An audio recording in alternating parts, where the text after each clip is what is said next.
Hello, everybody. Welcome to the stream. I hope everybody's doing well tonight. Tonight we are going to pick up where we left off last time, except that we've actually done a couple things off screen that I want to showcase. So we're going to start off with that. But before we jump into any of that, I do want to take just a quick second to thank the supporters of the channel, starting with our partners, who are the highest tier of subscription over on Patreon and YouTube memberships. They are Dustin Punt, Gabby Bashir, and Gerboles Inc. I would also like to thank all the other supporters listed here. They are a combination of the other tiers of support over on Patreon, YouTube memberships, as well as Twitch subscriptions. So thank you all very much for your support. It is greatly appreciated and helps me cover costs and grow the channel and stuff like that. So thank you very much for that. And of course, I hope it goes without saying that I appreciate each and every one of you viewers, whether you're here on the Twitch side or whether you're on the YouTube side. We do simulcast to both. I do keep an eye on both chats. So that being said, this is an interactive stream. So if you guys have any questions, comments, things you want to chat about, feel free to jump into chat and we will talk there. Also, I appreciate all of you who are checking this out on YouTube as a VOD later on. Or as part of the series archive. I appreciate you guys as well. So, all right. So, where we left off last time was we were kind of working on getting the engine back up and running and getting things going again. And I have some good news this time, is that I've done some work off screen just to kind of push this forward a little bit more. And we have actually made some decent progress on this. So I'm going to showcase that now, and then we'll kind of talk about some of the things that I did off screen. So I'm going to run this. And the first thing that we see is we are, in fact, now drawing to the screen. We have our button up here, right? And the hover works for that button, right? It's in the wrong place. And as you can see, none of our text is showing. And everything's jammed up in the left corner, right? But we are rendering stuff on our URL there, which is great, right? So that's one really cool thing, is we're at least back running and we have our loop fixed and all of that stuff sorted. The other thing is when I load a scene, our scene actually loads and works now. Now, there's issues with this, obviously, right? There's issues that we need to work through. You can see also here our UI layer, our little sort of test panel here is also jammed up to the upper left. Our viewport isn't quite right. Some things we have to iron out, right? But we are looking at least semi-properly rendered static meshes here. So that is working. And our basic lighting is also working. So we've got our directional light and we have our individual point light that is working. We don't have our debug shapes on right now because I've turned that off because we've got some work to do around that. And it also appears that our shadow maps are not working correctly. And so we'll have to figure that out as well. So that's kind of where we're at. We're at least in much better shape. At least we've got some sort of visual feedback now that we can kind of start working on, resolving this stuff the rest of the way. So Good evening, just wanted to kind of Travis. show that. Taman with the resub. Thank you, sir. I appreciate that. How's it going? Good to see you. 6 months. That's awesome. I really appreciate all the support, Taman. Thank you. How have you been? I was just showing here that we actually have things kind of halfway up and running again. Sleepy Mushroom, how's it going? Good to see you as well. Brad Janowski, thank you for the Prime sub. I appreciate that. And you guys started Hype Train. I appreciate that. Weird Trash Can, thank you for the resub of Tier 1 as well. Appreciate that. 4 months. That's awesome. I really appreciate that support, guys. Thank you. That really means a lot. I'm great. Thank you. JJ Big Blades, you're lurking. That's perfectly fine. I appreciate the lurk. Thank you very much. Taman and Trash Can. That's funny. Copying me. Trash Can, it's good to see you. How have you been? Welcome, welcome. I hope everything is well for you guys. So if you're just tuning in, we're finally back up and running. It's not perfect yet. We still got some things to sort out, but we are at least back up and running, which is awesome, right? Lots of stuff happening at the same time. Getting everything into its place. Sweet. Sounds good. Doing fine. Managed to load a Sponza and Vulkan for the first time. Yay. How about you? Awesome. That's a big milestone, you know. A lot of people don't realize the amount of work that it takes to get there with a Vulkan renderer, for sure. It's funny seeing all these people use the same 3D model in a different engine. Yeah, it's true. At some point, I'm going to be swapping this out, though, because it's just a test model. So I'd like to actually get some other assets in here, right? And we'll be doing that, right? We got some other features we're going to add to the engine as well. But before we can do that, we have to kind of crack on fixing some of this stuff, right? Diamond, good to see you. Yes, it works. It is up and running. I did a little work off camera to get things up and running. And truthfully, I wasn't that far away from it on the last stream. I was really close. I was closer than I thought I was, actually. So I figured I would just kind of show this to you guys and let you guys see that, we are actually up and running again. There's still some stuff that's not quite right. Our viewport here is wrong. All of our UI elements are jammed to the top. Our text isn't rendering. Our hover state and our click for the button does actually work, but it doesn't seem to visually change. So there's some issues there, right? Yak and Shears, thank you for the tier 1 sub. 4 months already. Wow, that's awesome. Thank you so much for the support. I really appreciate that. All the support means a lot to me, guys. Thank you very much. Level 2 hype train, awesome. It's been a while since I've seen one of those. It's pretty cool. Thank you, guys. Thank you very much. This reminds me of the meme, the whole world is Brazil. It's always been. I'm not familiar with that meme, but I feel like in this chat that's very appropriate, for sure. Let's see. What's the game engine architecture book you always recommend? Yeah, Taman got that one. Yep. How long does it take to load this scene? Not very long, although, admittedly, let me restart it, right? So, admittedly, we're probably not doing some things right at the moment, just because I put this back together. So, what we have here is just the UI layer loaded without the scene. So, I'm going to press the load button now, and now it's loaded. So, it's decently quick. It's a little hard to position the camera so that you can see all the stuff popping in, but there's I want to say this Sponza object alone has almost 400 meshes in it, and a number of textures, a couple dozen textures, and then this car has like a few 4K textures, and actually right now we haven't optimized texture loading at all. It is multi-threaded, but we haven't optimized that at all. We need to, at some point, create like a native binary format that we can read from very quickly, so that we don't have to decompress JPEGs or PNGs or Targas or whatever it is we're using, because those things are obviously always going to be slow. So it's not as quick as it can be, but it's relatively quick. Let's see. It has been a minute, Yak and Shares. Yes. How's your streaming going, by the way? I haven't been able to catch you online. Every time I look, it's like I missed it by like an hour. Let's see.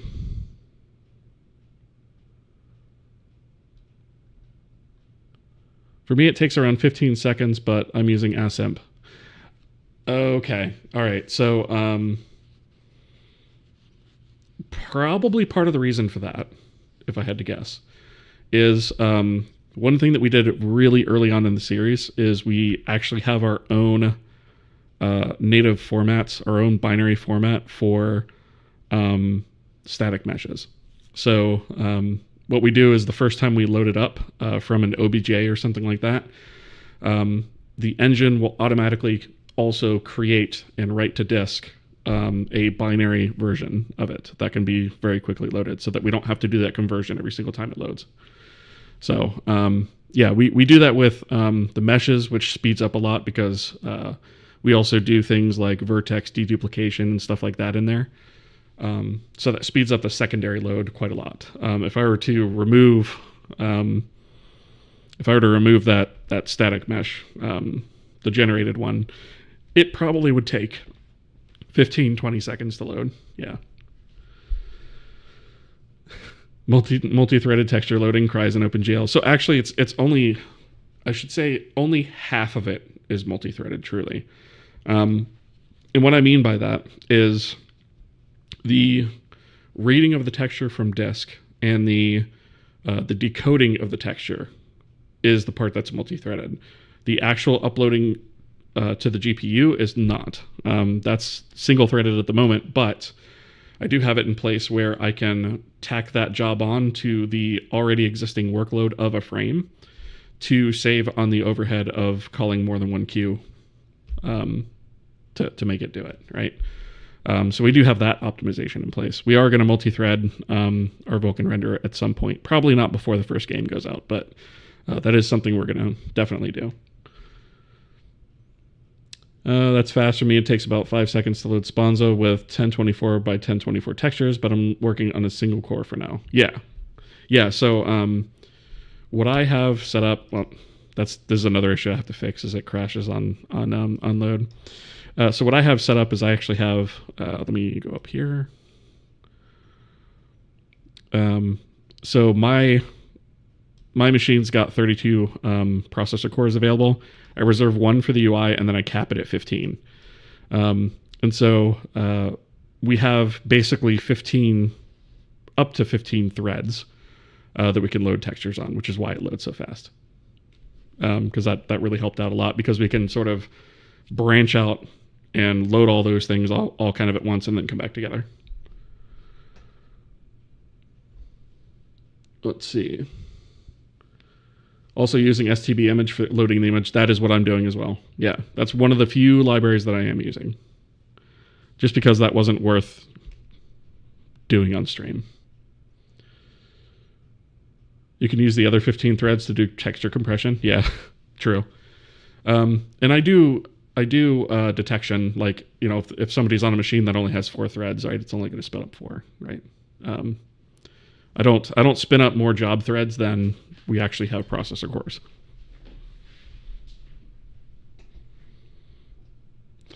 Okay. Hype train complete, level 2, 22%. I appreciate that, guys. Thank you again. Very much appreciated. Okay. Yeah, that is a pretty standard library. Yeah, so what we're going to do is I'm eventually going to move that to an external tool set, and then we're going to have a single binary format that the engine uses and understands, and any conversion to that format would happen external to the runtime is our goal. And then at that point, loading it up will be lightning fast.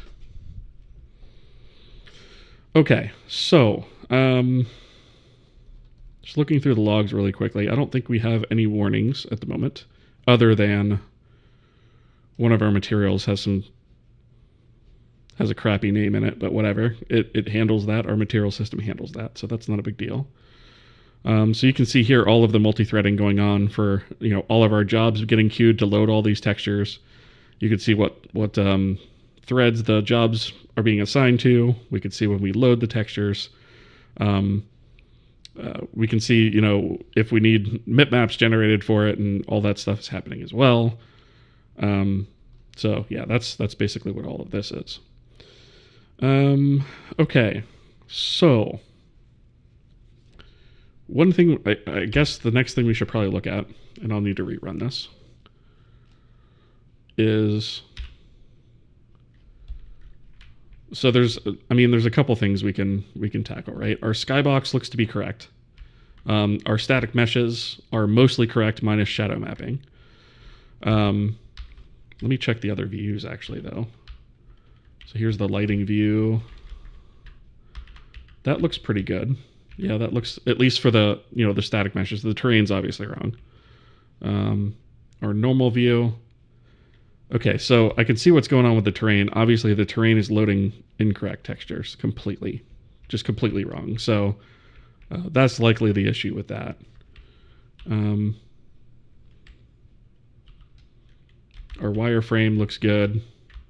Okay, so I guess really the issue is going to be the textures that are loaded here for the terrain.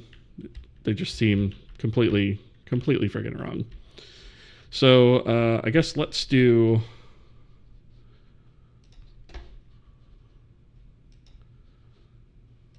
a...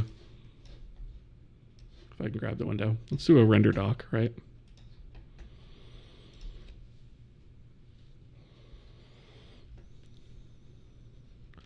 And I'm sure our FPS is garbage because we're not doing a bunch of stuff correct, which is fine. So we'll just take this one. And I'm going to close this. And I got to wait for it to crash. That's another issue we got to fix. But I just want to take a look and see, when we draw our terrain, what the heck we're getting. So here is... Yeah, here's our terrain chunk draws, right? So this is where we're drawing all of our terrain chunks, right? Okay, so I guess I can look at any number of these. I guess let's just do the first one, right? And we'll take a look at inputs. Let's maximize this. So obviously our shadow texture is wrong. That's pulling default terrain. Okay, that's interesting. Probably because the shadow map texture is a layered texture, so that's probably why it's defaulting to that. So it's probably just not being assigned properly. The irradiance texture is being assigned properly, so that's good. That's pulling from the skybox. We do eventually need to get like a downsampled version of that, but for right now that works. And this first one at least looks okay. Let's have a look at some of the slices here. So slice 1, yeah, there's the issue. Okay. So I think, yeah, we're just grabbing the entirely wrong textures all the way down. So the way that this is supposed to be is the first slice is supposed to be the albedo for the first material, then the normal for the first material, and then the combination of the metallic, roughness, and AO for the third image for the first material, right? So we have those 3 repeated, right, times a maximum of 4 materials, and that's where we get our 12, right? So these slices are completely wrong. So for some reason, we're just not loading the correct thing. In fact, like, it looks like most of this is just... Okay. So something we're doing with layered textures is not right. Okay, so that's part of an answer, at least. Mario Galaxy music, yes, I think that is in here somewhere. That's not what's playing currently, but I believe there is some of that in here. I think that was the last one that was playing. Now it's Aeris theme. Yep. Yeah, so I've got a did I Yeah, there's the playlist if you're interested in it, and I'll drop it over here as well. Magma Dev, good to see you. Whenever we go to the renderer script, you get bored. What modeling files will Kohi support? So when you say modeling files, I'm assuming you mean formats. So for right now, we support OBJ as our custom, or as our static meshes, which is all we support right now. We are going to be adding skeletal mesh support, and that's going to open up a lot of other formats. Eventually, we'll do FBX as well, /Collada. But I want to rewrite sort of the import process before we do that, right? Because it's very rigid right now. And I want to take that import process out of the engine and externalize it into a tool set so that the engine only has to worry about our final binary format. Yeah, we're going to support a variety of formats We might even wind up using async in our external toolchain because I don't really care about library use there. But in terms of our core engine, we don't really want to do that, right? So we're going to support a variety of formats. And then we're just going to translate them all to our custom format. Obs, hello. First time catching the stream live. Well, welcome. Just built a 2D GL renderer with batch geometry and immediate mode API. Nice. Quads, shapes, and text. Do you have any rough pointers on handling 3D geometry?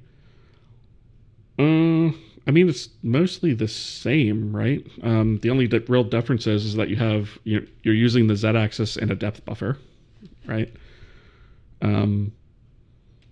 As far as rendering goes, there's not really any difference than that, right? You just have that third axis to worry about. Reading your engine source has been monumental in helping me through this. Thanks. I appreciate that. I'm glad it helps. Pete's Astrophotography. How's it going? Welcome to the stream. Hope you're doing well. I meant to drop the, whoops.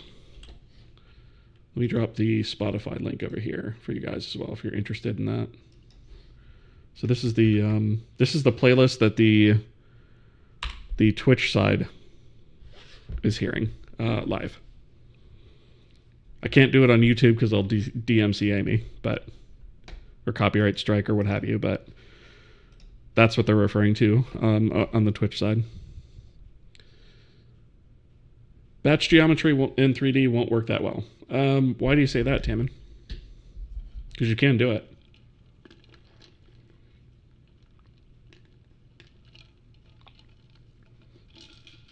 You just have to handle it a little bit differently.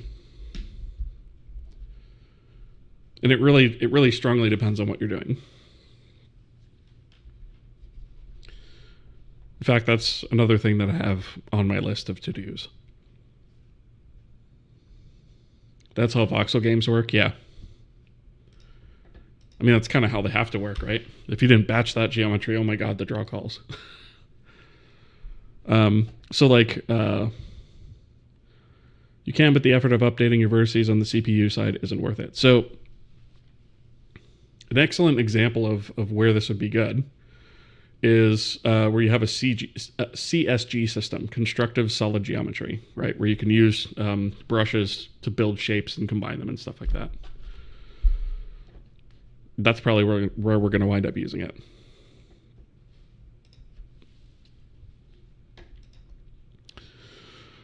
All right. So let's have a look at the texture system. And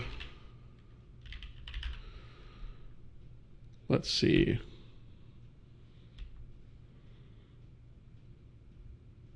I'm trying to remember how much of this we actually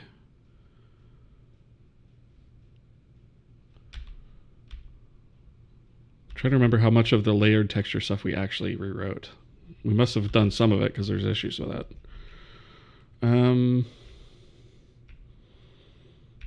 Okay, these are the structures. Create default layered texture. We don't want that. Load layer job start. Maybe let's take a look at the job code and see what this is. See what this has to give us. In fact, I'm going to get rid of this. Oh, you know what? Before we jump into this, I did say I was going to give you guys a walkthrough of what we did offline to fix some of this stuff. Let me do that first. I got distracted. I'll try and make this quick, right? It was just a series of bug fixes. So one thing we were missing is a call to job system update in the engine. So I added that. The Vulkan backend had a bunch of fixes. Although it actually looks like it might have picked up some white space changes in this. So I'm not sure. Let me see if I can undo that real quick.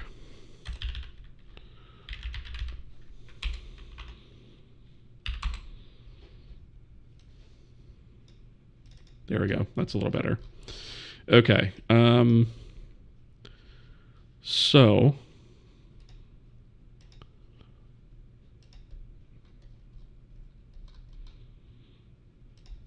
one thing that we were doing wrong in a couple places is we were using the image index instead of the frame index when dealing with resources, right? So there's per frame and flight resources, and there's per swap chain image resources, right? And the difference between those is like if you're using triple buffering, then get current image index will be anything from 0 to 2. And that will mean that you can have a maximum of 2 frames in flight, which mean this will either return 0 or 1. So we were doing that wrong in some places. Let's see, where is the...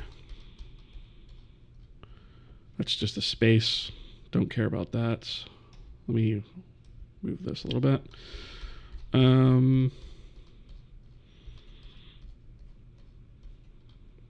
Okay.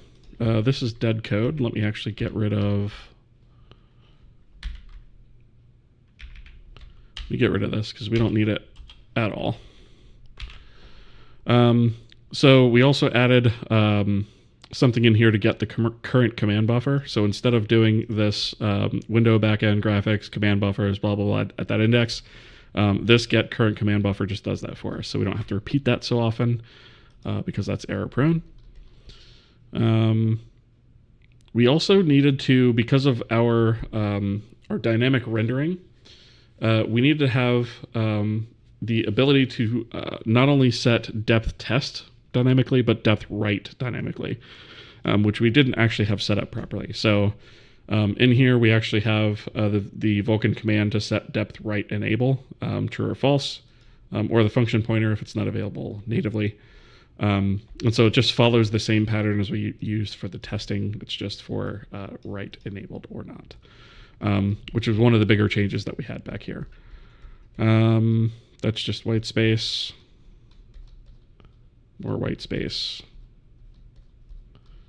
All right, the other thing that we did was I added some debug names to command buffers just to make it a little bit more explicit when we're looking either at Vulkan error messages having to deal with command buffers, so we knew which command buffer we're actually dealing with, or in RenderDoc, it actually shows up that way as well. So we have that. Looks like we've got some more dead code in here we can actually get rid of. We don't actually need this stuff, so I'm going to actually nuke that now.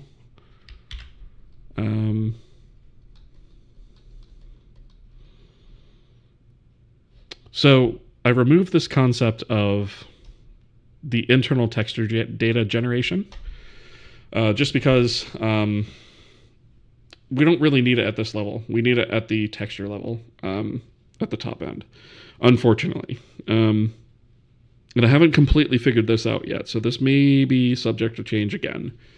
But I did find that I wasn't really using this, so I backed that change out and removed it. So we've got a few changes in here regarding that, where we're just doing that. I think that's most of what the rest of this is. We've got ads coming here in a few seconds, so let me just breeze through this real fast. One thing we were missing is we were not, whenever we called the descriptor set update and bind, we were not actually syncing the frame number. So we were using that to determine whether or not we needed an update, but then after we performed the update, we weren't actually syncing this. So that was a bug. And I also added a little bit of debug checking in here. So when we're assigning a uniform that's at instance level, if we don't have a bound instance ID, now the renderer screams at us. Because otherwise it throws a pretty nasty Vulkan error. And I'm going to stop right here just because of ads coming soon. So whenever ads show up on Twitch, which is once every 30 minutes for 90 seconds, I pause the stream so that nobody misses anything. So I just do that across the board to keep things even, right? So you guys will see an ad screen come up here. There's a timer on it to let you know when we're going to be back. So if you need to hydrate or something like that, you've got time to do it. And so forth. Singy, how's it going? Good to see you. And then I see that I've got some comments over here, so we will get to those when ads are done.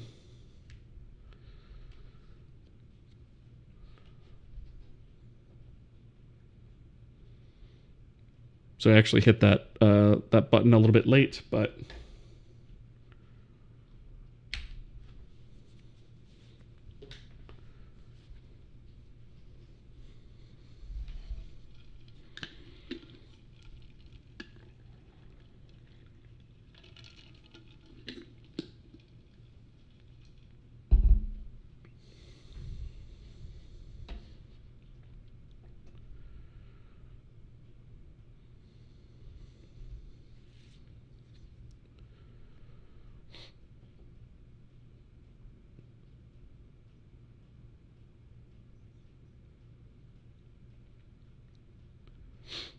all right, so we got, what is it, probably about 30 seconds left? Yeah. And then we will continue.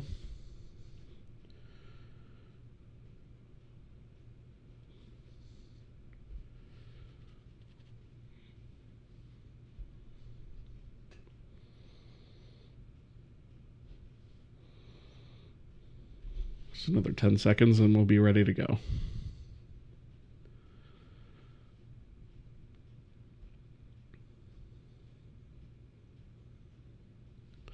Okay, the ads are dead. So Taman is saying he's talking more 3D models. Stanford Dragon is over 250k vertices, for example, and that's just a simple model. Yes. So for 3D, you batch by... Wait. For 3D, you batch by triangles, not by models. Yes. There are certain speedups you can have if you can set up smartly depending on how your geometry is structured. Absolutely. Instancing is the way to go for 3D. Yes. Well, I mean, again, it depends, right? Instancing is great for drawing the same thing over and over again, right? But if you've got something like the Sponza scene, right? Like there are parts of that can be batched together. Like the parts that use, like I said, I think I mentioned there was like 300 odd.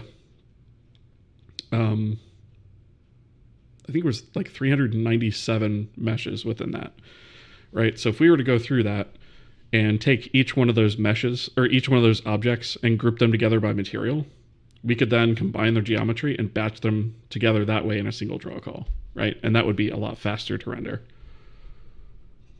So that's generally how you'd want to do it, right? Is you'd want to take a bunch of geometry that has the same material, same vertex format, same all that kind of stuff. You combine the geometry, and then you just submit that as one draw call. By the way, talking about frames in flight, did you manage to find that weird bug of Mesa drivers would report a minute? Yes. So where it reports a min image count of 5. Yes, I have found that. And it's nasty. And I don't have a good workaround for it yet. So one thing that we need to adjust in the renderer is we do make the assumption somewhere that we're always going to be dealing with like a maximum of 3 frames, which is not right. So there are some places that make that assumption still. We've gotten rid of a lot, but not all of them. And what I'm going to wind up doing is, because you have certain resources that have to be created both for the frames in flight as well as the max number of swap chain images you have, or not max number, but just the number of swap chain images you have. I think what I'm going to do is I'm probably going to have to put some sort of driver hack in there that says, if we're running on Linux and if we're using the Mesa drivers, automatically set that to 5 swap chain images and 4 frames in flight, right? I mean, I suppose I could still do 2, but yeah, I don't know. It's something I still have to figure out for sure. It's nasty.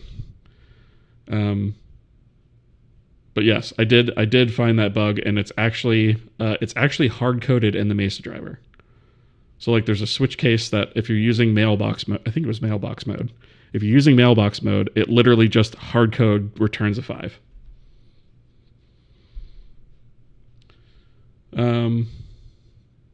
I cannot believe my eyes. Are you just using it for debugging? Yes, I'm just using it for debugging. And in this case, I'm using it for a diff because it's a little easier to understand this way than doing it through the terminal, right? So we don't edit in this. We just use it for debugging. So the other thing I was doing was just kind of stepping through some of the code that I did off stream just to get this working, right? So continuing with that, here's the implementation of the get current frame index, right? So that's just that sort of line we had repeated everywhere, just rolled up into a function. And then down here, we added to our dynamic state the depth right enable, right? To make that dynamic, because it was throwing errors if we had depth test enable, but not depth right enable. And what was weird about that is I think that's actually a bug in the validation layer because that's what was throwing up about it. So I may wind up debugging that a little bit further and finding out, hey, we should be able to have these things separately. I may wind up having to actually put in a PR to fix that, but we'll see. Okay, so the Vulkan backend, the only thing there is at least on the header file, is we have this depth right enabled function. That's added also in renderer types in the interface, right? So that's the only change there. The renderer front end also, right? So the renderer front end has that, just pass through to the renderer back end. And then I was also messing around with some generation stuff here with the texture right data. Haven't really landed on that yet, so that's kind of some of the stuff I was playing around with. Render graph. Our sorting logic, where we were actually writing the execution list, was backwards. So we were writing this out backwards, so it was actually executing the nodes in the wrong order, in the opposite order that we wanted. So I just put a little bit of logic in here to reverse that. We had a few bugs in the forward render graph node where not only were we not saving off the shader IDs, but we were also, in some cases, we had where is that?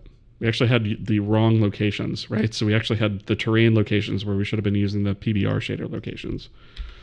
So that was another thing that I found. This is just a generation check on the skybox that was missing. The texture system, we now have functions to increment generation and invalidate the texture. So increment generation basically just does a ++ on the texture's generation. And if we actually roll that into it being, max U8, then we roll that over to a 0, right? So this would be 255 in this case. So if we do hit a 255th generation, then we just roll it back over to 0, so it's not invalid. And then invalidate texture basically zeros the texture structure, sets the generation back to invalid ID, meaning it's not loaded, and then sets a invalid handle for the renderer texture handle, right? It's for the backend resources. And command buffer, this is just where we added the name stuff to that, so there's nothing crazy going on there. And I think, let's see, Vulkan device had a change in it too. Yeah, so we just load up the function pointer for depth right enable if we need it. Here we just hook up that new interface function to the Vulkan backend. Let's see, Vulkan types. We remove generation from the internal texture data, as we talked about. And then in UI render graph node execute, we just set the depth right enabled to false there, and one more time here. And I think, other than the massive change that is testbed main, we're good. And so testbed main is the largest set of changes because there was a whole thing I completely forgot about in here. So some of this, I think, some of this is white space again. Hold on a second. Let me cancel that out.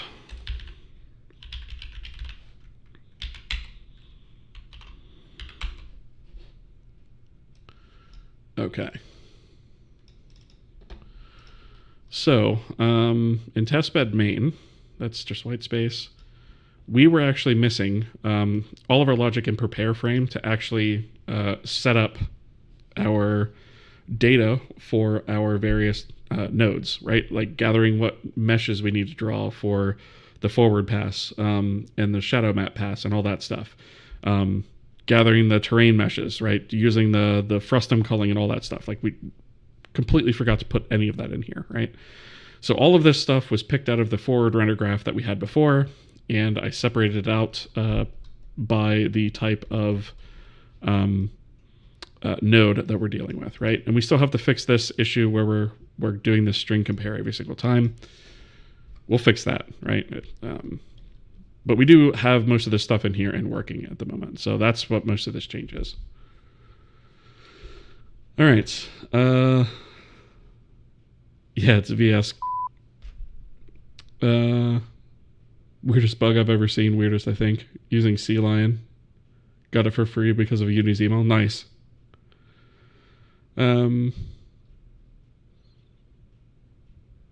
Generative arenas are so lovely. Generative arenas. What is the context behind that? I guess I'm not familiar with that term specifically, but I might be thinking of something. Oh, how I stored the textures. I gotcha. Okay. Yeah. Array with generation. Yep, I gotcha. Okay. So that pretty much does it for all the off-screen changes, right? So what we need to do now is look at our layered texture loading to see what the heck is going on with this. Why is it pulling the wrong textures for this? So we have a to-do here. Left off, split this into 3 jobs. First job, performance the query. Okay, we don't need to do this. It's fast enough like it is. So what the way this layered texture job works is we essentially query we pass it a series of texture names, right? So we say, here's a list of, say, 12 texture names, right? And the way that layered textures work is all of those textures must be the same dimension, must have the same number of channels, et cetera, right? So it's just a layered image. Think of like a Photoshop image. So they all have to kind of match, right? So we query the first image of that list. So we load it up from disk and then just get the width, height, and channel count from that and how many MIP levels it qualifies for. So the MIP levels is basically we take the dimension of the texture, see how many times it divides by 2, and then that's how many MIP levels we create for it. And so we gather that information, and then we loop through all of the other textures and essentially say, hey, they need to match in dimension, and we go ahead and we load those textures up. The reason we didn't need this that I was talking about here, right, splitting this into jobs, is because this job actually makes use of, let's see, where did it scroll me to? Right. So this job actually makes use of a thread pool, right? So what we do is when we kick this job off, which is already on another thread, we kick off a small thread pool, right? And we do that by layer count. So we spawn that number of threads, right? And we just say, hey, for each of those threads, load the thing, right? And then we start the work on all those threads, and then we wait till all the threads are complete. Then we throw out the pool and say, okay, now that we have all of those things loaded, we go ahead and combine them into a single block of memory. And then that block of memory, that contiguous block of memory, gets shoved into a Vulkan texture all at once as a layered texture. And that's the way that works, right? So I think this portion of the logic is pretty solid. We actually haven't edited this. So I'm wondering if it's like something with I'm thinking it might be something with the way that the backend texture is queried or something. So I guess the way that we can do this is, let's do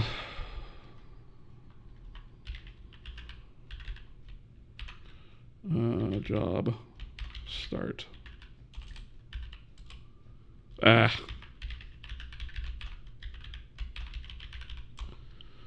So we have two matches here. Okay. So we have a 2D array.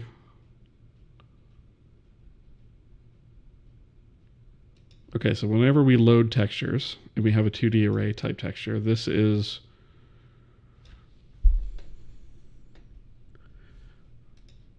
where we're doing that. So let's debug this, right? Let's put a breakpoint in here. You know what? I'm going to close others, close that one, and we're going to open texture system, and we're going to go to that line. We're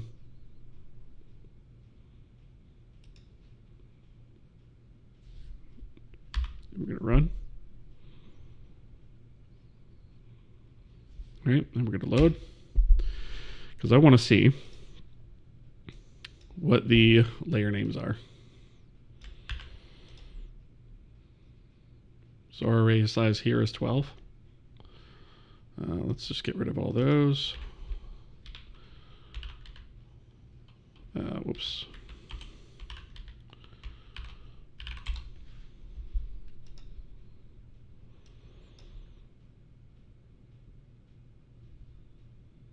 That's interesting.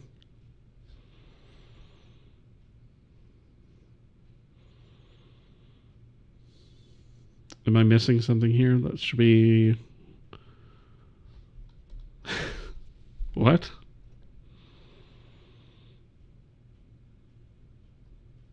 How are they...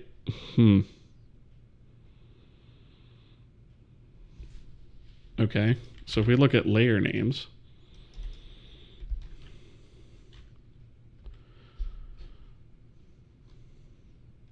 Right, because I'm pretty sure, yeah.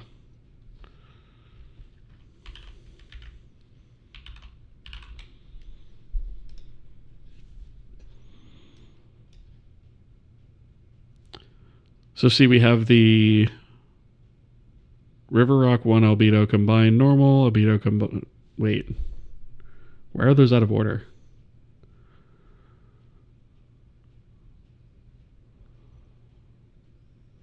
Base color combined normal.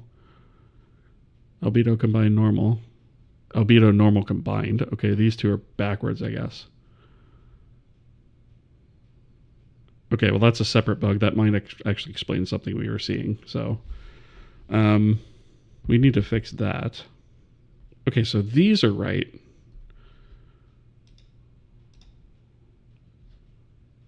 Why are these null?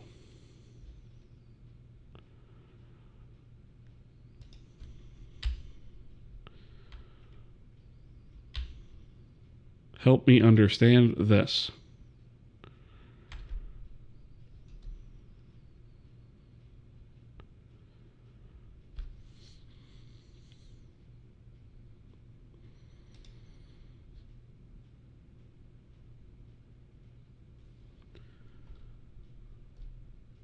Let's see. Do we have... All right, I'm going to restart this.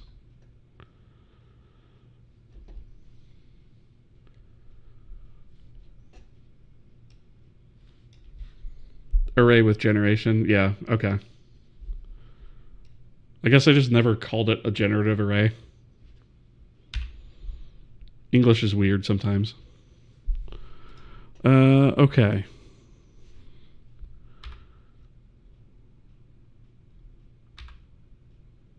Wait, why did that... Okay, stop.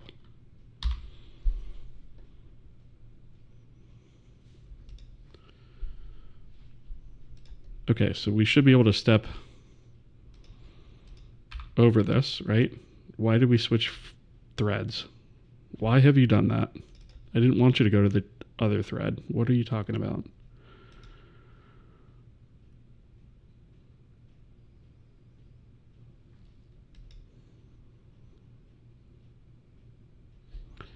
Okay, I guess we have to step into it in order to avoid stepping over it for some reason.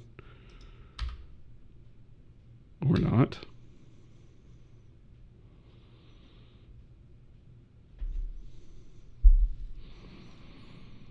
Why are we releasing the resources for our font?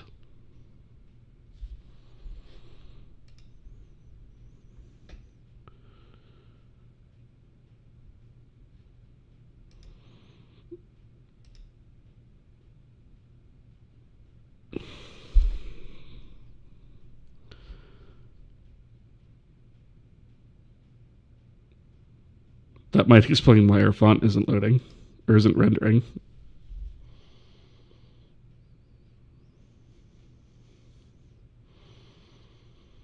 I'm so confused as to why... Okay, we're loading it. Texture system require. We create the texture. How do we go from create texture to... We go to load texture, but this is stopped on destroy texture.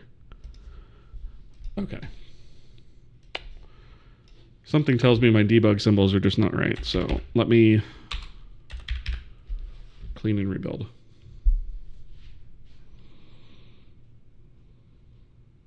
I've changed enough stuff around, it's possible that the debug data just was wrong. All right, let's try that again. Okay, load. Right, layer names. There we go. Okay, worked correctly that time. That must have been what it was. Okay, so array size.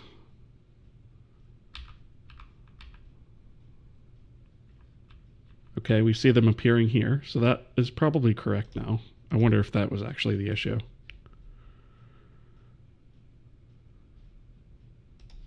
Let's see. Nope. Looks like we're still getting...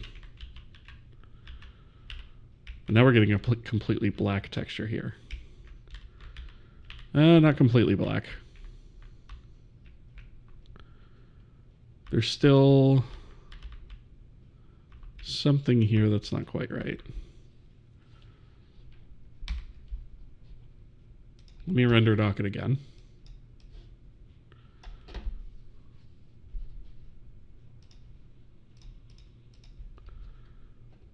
God, I hate front-end frameworks. Yeah, I agree with you. Totally agree with you.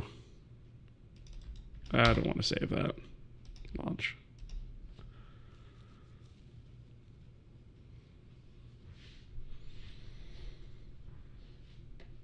All right, let's load.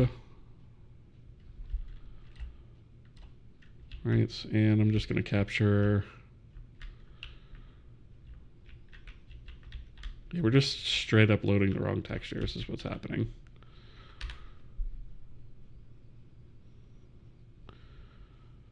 All right, kill that.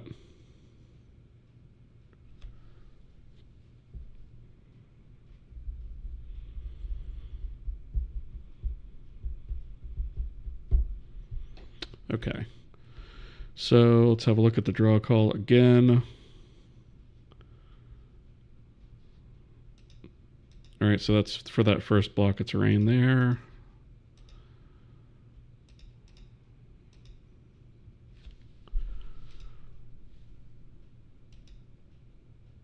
Yeah, these are totally, whoa.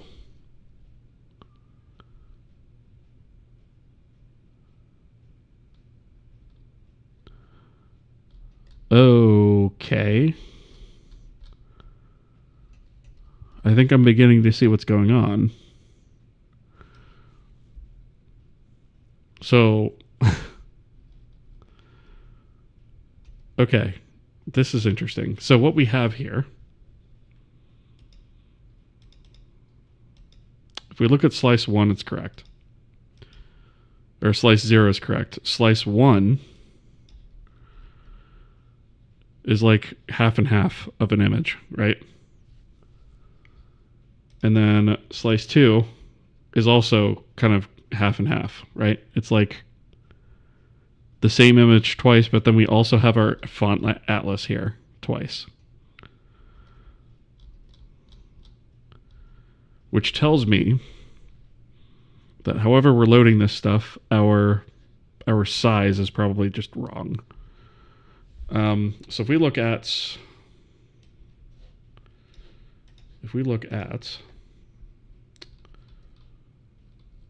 because I don't remember off the top of my head, I didn't think our terrain textures were actually 2K, but I could be wrong about that. Colored snow. Let's see, do we have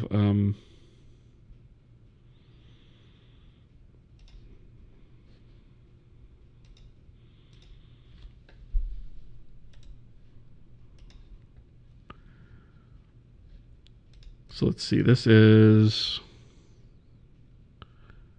oh, it is a 2K texture. Okay. I didn't think it was.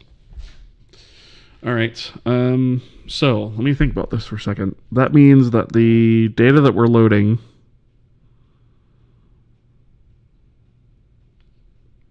is not the right size. I'm trying to think if it's going to be, it's like repeating the data and it's like not, it's not jamming it into the buffer correctly. But it's also loading the entire freaking wrong images, which also means that maybe our offset is wrong.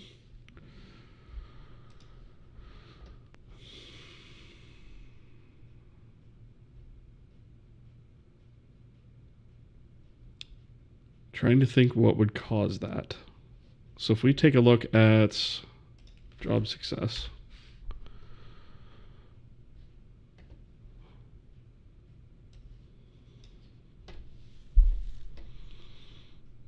Here's our pixel data upload to the GPU, right? So we have texture width times texture height times channel count. Ooh, that's wrong. That is wrong, actually. Because it also needs to be layer count.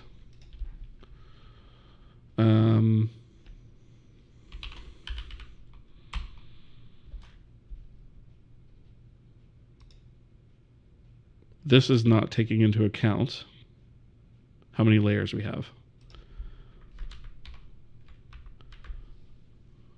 which is going to be our array size. So that also needs to be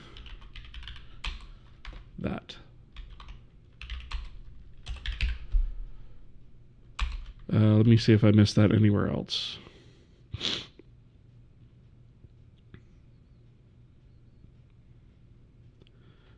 I don't think so. Okay. So let's try that and see if that's any better. Sakelos Music, good to see you. How's it going? Hope you're doing well. Aha. Partial success. The images look correctly. I don't know why this is bleating.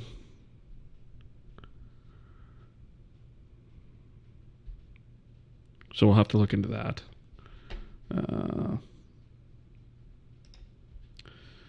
So if we do call stack here,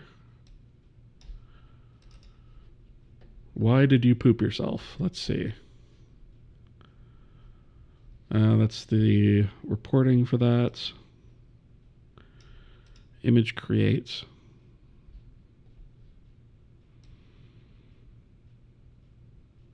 Note image memory.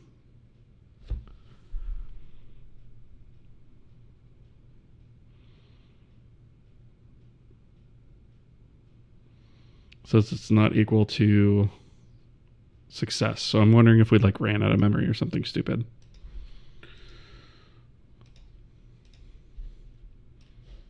So let's add some debugging there.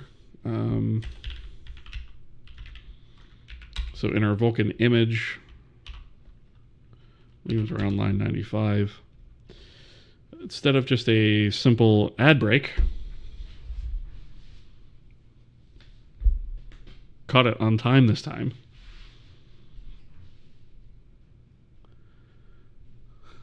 Validation error. Yep. Well, it's not actually a validation error, I guess, but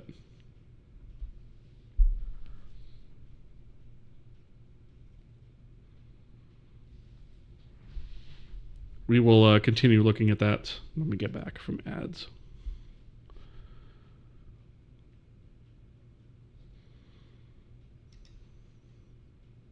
Sakelos, by the way, I don't know if you noticed, I created you a new role on the Discord server and assigned it to you. So it's there now. I don't know if you noticed that. Yeah. I kind of silently snuck that one in there for you.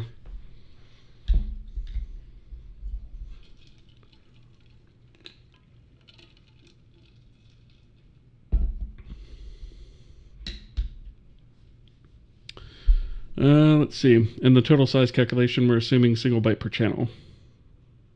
No, it should not be. It should be... Oh, shoot. I think... Yeah, I see what you're on about.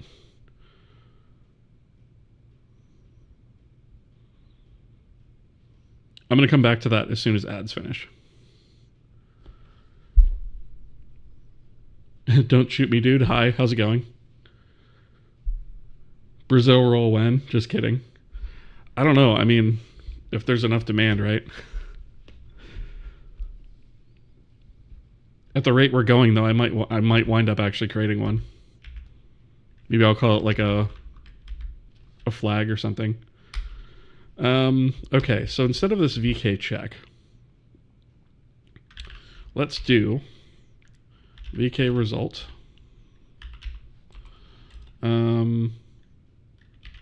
Allocate results. Right. Right. So we'll do that, and then we'll do if Vulkan is success. What was the name of that function? I think it's in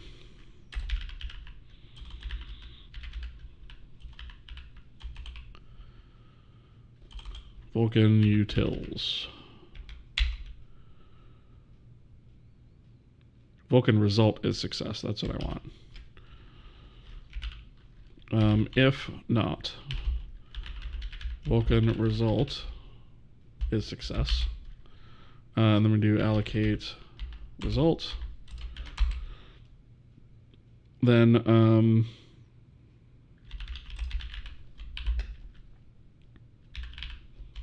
we'll get the error string for it, and we'll say oops, equals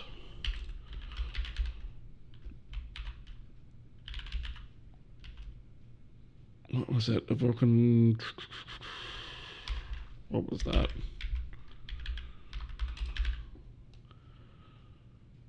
Vulkan result string.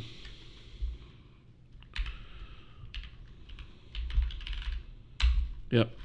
Then we'll do allocate result. Get extended. We want true. That's the extended version of that. I believe this dynamically allocates a string. Yes, it does. So we'll need string free, error string. And then what we can do is k error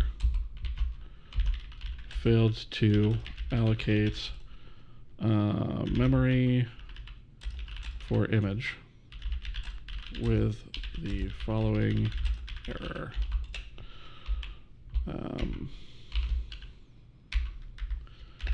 Right, and then we'll do error string. Right, and if that happens, do we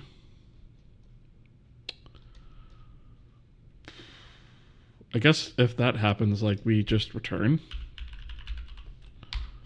We don't have a Boolean there, so I don't know. But then, let's see.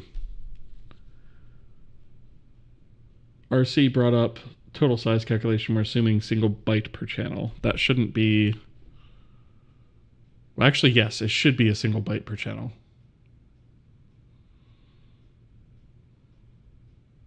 Yes, that is correct.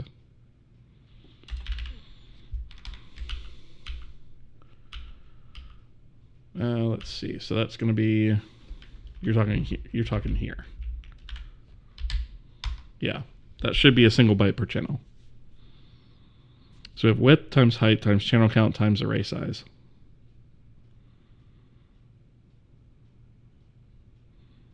That should be what we need for that. Render texture resources acquire.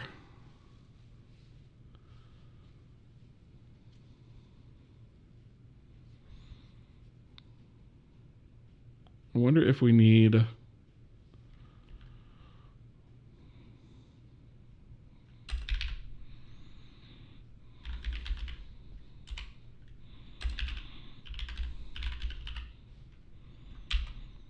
in our back-end version of this.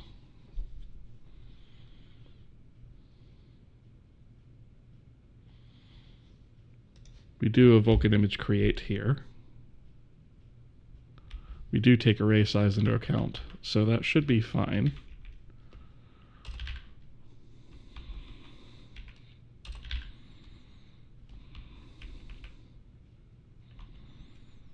Array layers, yeah, we should be good. We should be good with that. So no float textures, for example. No, not right now. At some point, we'll probably support that, but not right now. We're just trying to keep it simple. RGBA, 8 bits per channel. Let's see. Have you read Game Engine Architecture by Jason Gregory? Yes, I recommend it all the time. Started reading and recognized some of the code while watching early episodes of the Kohi series. Yeah, so some of this stuff is heavily inspired by that.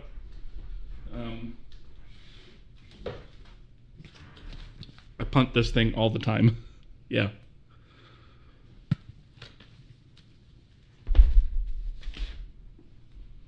That code seems to have a general image format. Yeah, that's actually blocked out elsewhere, though. Because what we do here is we have this image format, right? And we have this channel count to format that will default to this, right?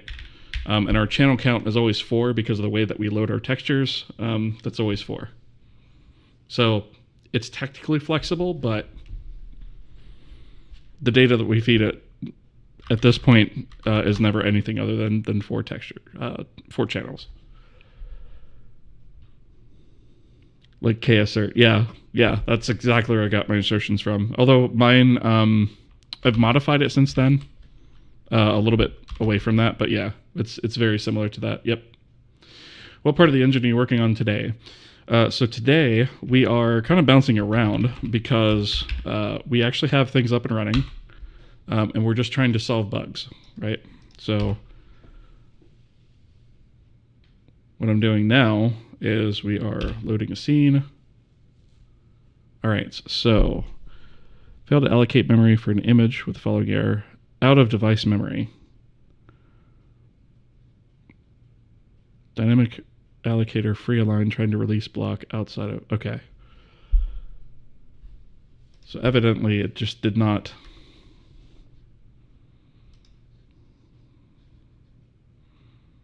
How large does it think this is?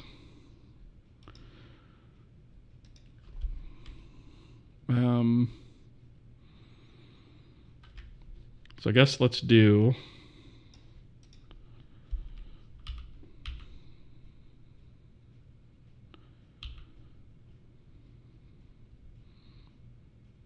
let's go to Vulkan image 102.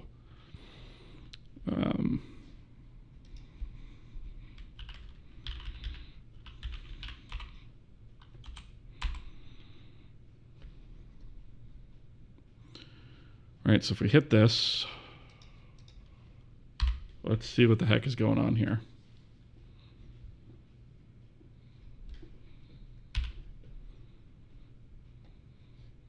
There we go. All right, so let's see. Memory type, allocation size.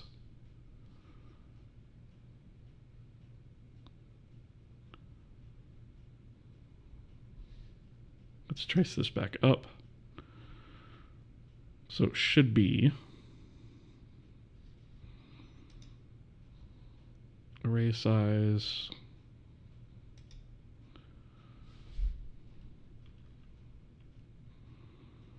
Image memory requirements size. Okay, so that is...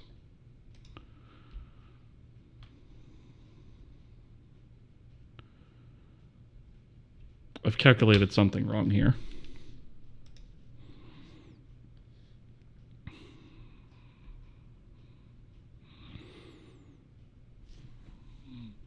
Because we're not even getting to this now.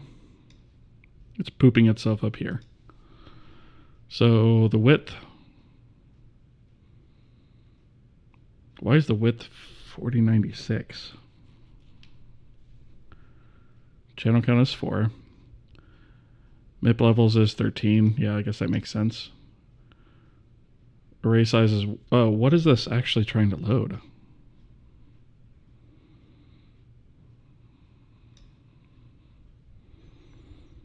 This is a 4K texture. What is this?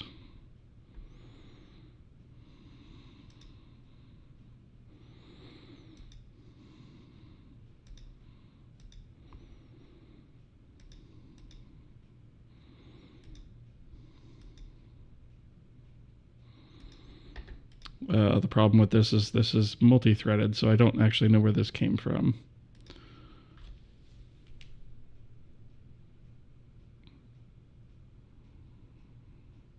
So this is the car texture. So why is this failing based off of the change that I made?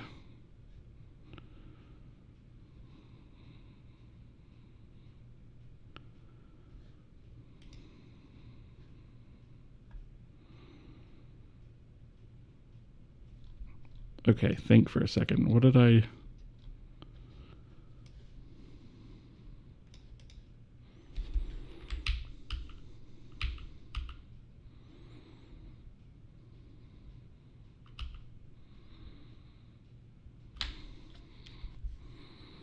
Texture load layer job.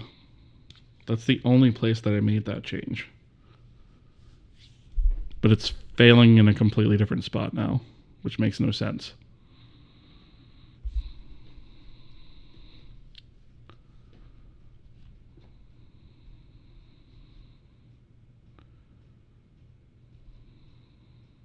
Layer job success. It's probably really stupid and I'm not seeing it.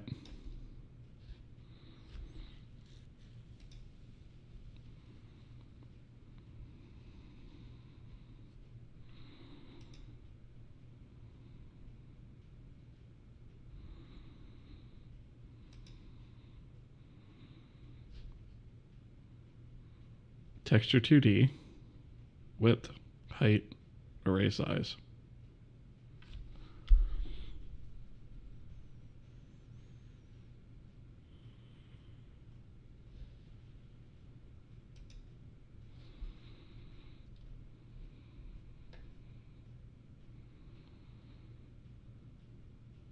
This includes for MIP levels.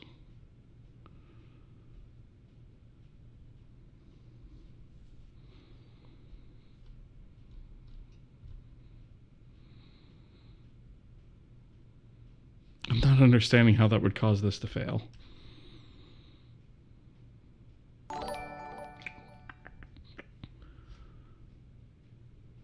Thank you for the follow, by the way.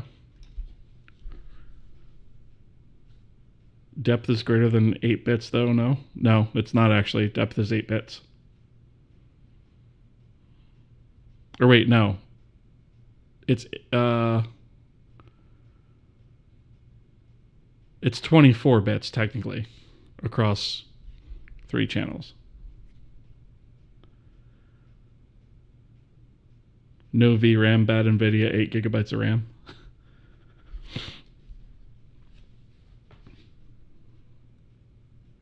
Depth is 32 bits, not when it's combined with a stencil.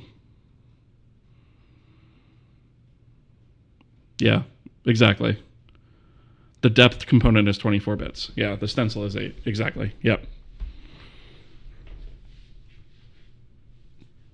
So yeah, depth, the technically correct to say depth stencil is 32 bits. Okay. So if I change this back,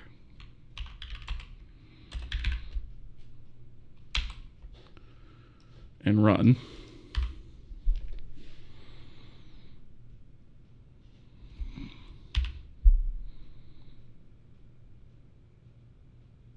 now it loads, but it loads the wrong textures. Help me make sense of that.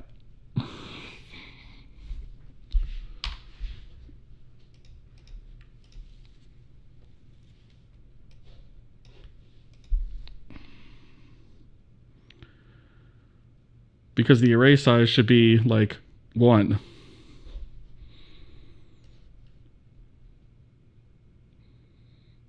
In this case, right? So texture system 814.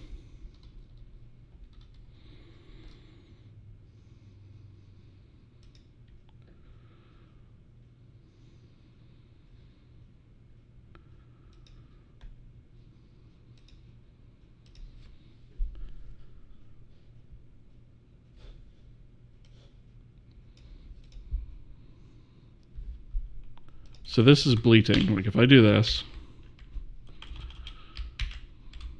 right, and build it.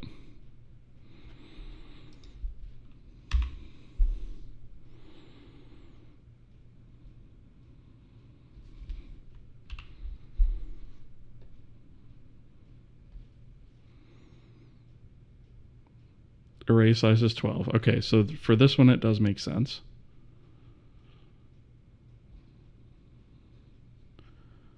So let's continue with that.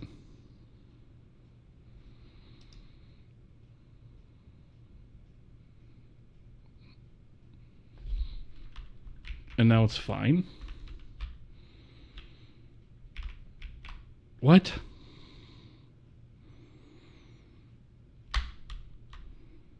Okay, this is one of those times where I don't understand why it works.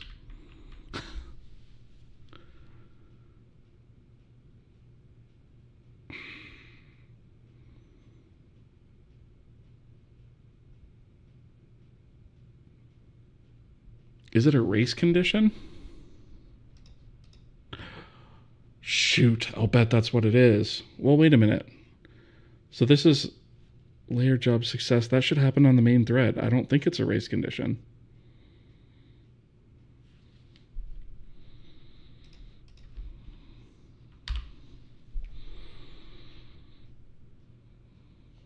So if we remove the breakpoint and load,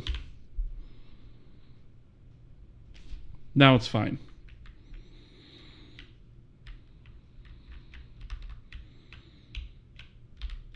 Help me understand that.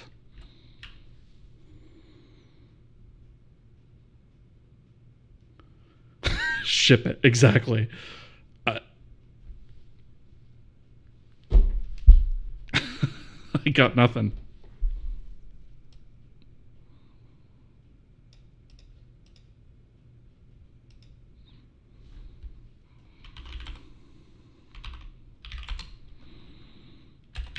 Let's just do a clean and a build again.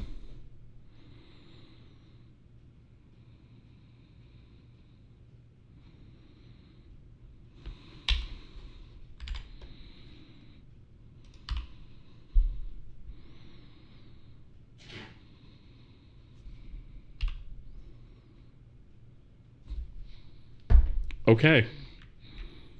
I guess that's solved. That's a little concerning. I don't understand why. I don't understand why that works, but okay. I guess I'll just accept it and move on. We do need to fix this shutdown crash, but what I want to do next is I did notice that there was one case where those maps were out of order, and I'm guessing that's probably going to be in the terrain definition. Was it the wavy sand one that was wrong, I think?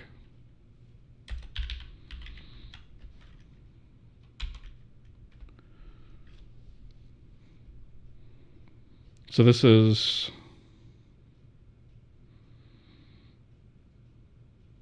combine is combine, normal is normal, albedo is albedo.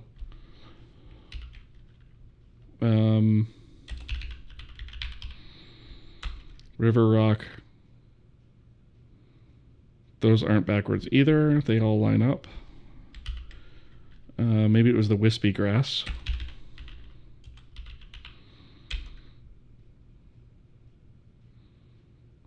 Combined and normal. Oh, I think... Wait a minute now.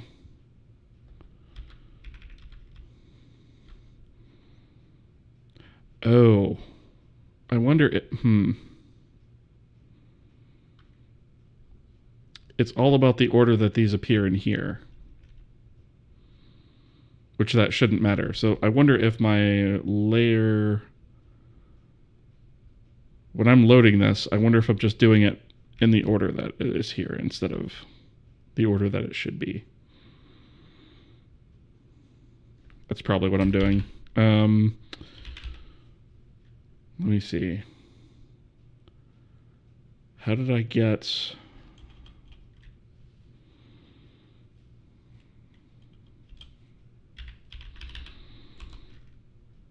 So when I load these materials...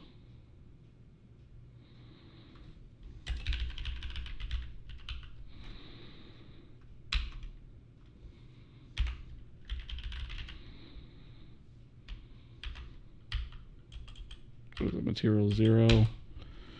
Material... Here we go.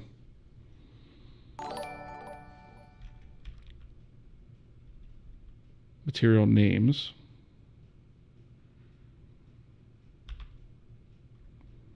This should follow the same material loading logic as anything else.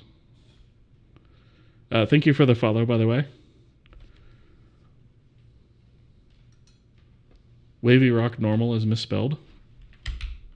Was it?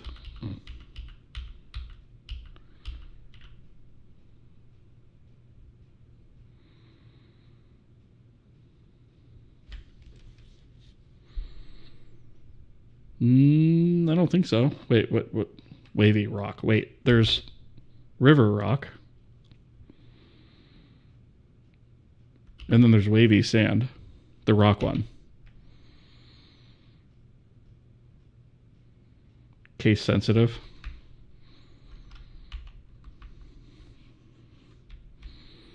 Oh, you're thinking this... You think it's a case sensitivity issue?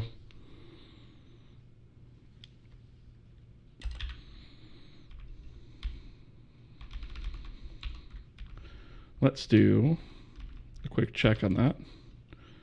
So that's going to be river rock. Nope. It actually matches the file name. And these were actually generated by a script I wrote, so they should be pretty accurate. The only thing that's weird is like how the maps are in a different order. Right, because like this one does albedo normal combined, then this one does albedo combined normal. And it should not matter in theory.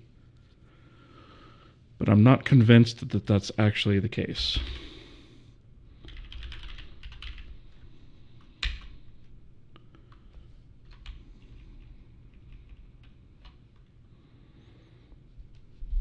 Let's see.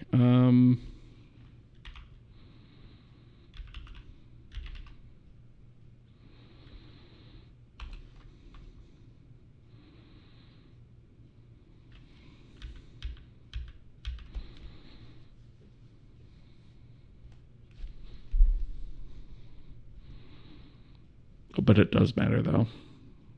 So that's probably something I should fix at some point.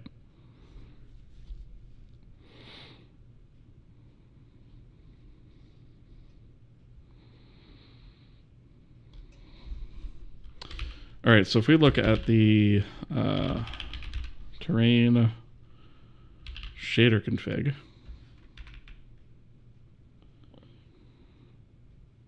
Oh, I think, let's see.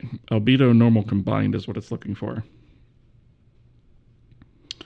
Albedo, then normal, then combined.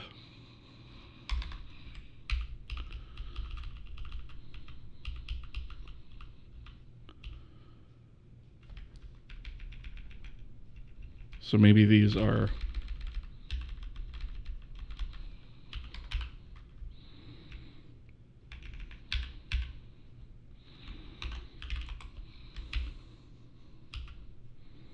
albedo, normal, then combined.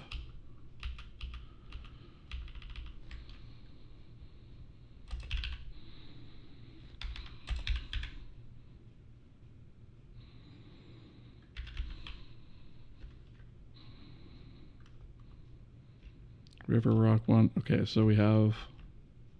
Did I not write those?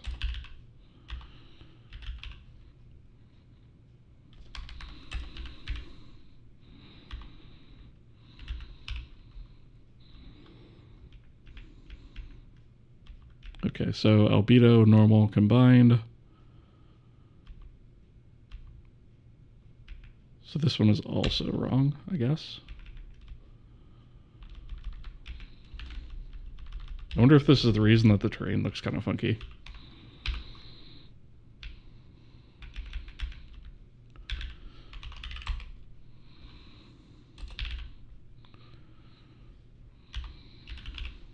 Let's see, what was the other one? Crusted snow.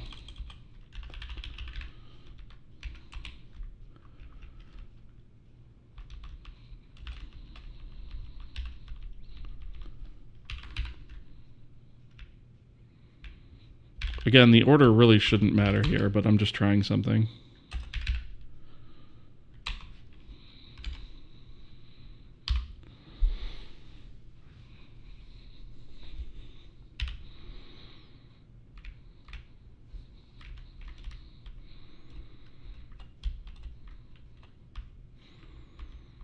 It does actually look more consistent.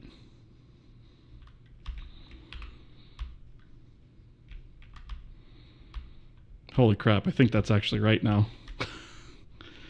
Okay, so the order that they're declared does matter, and that sucks. But at least all these normals look correct now. So it's not taking into account the directional light, though, or the shadow map is not working. Okay. So before I do anything else, let's go down to,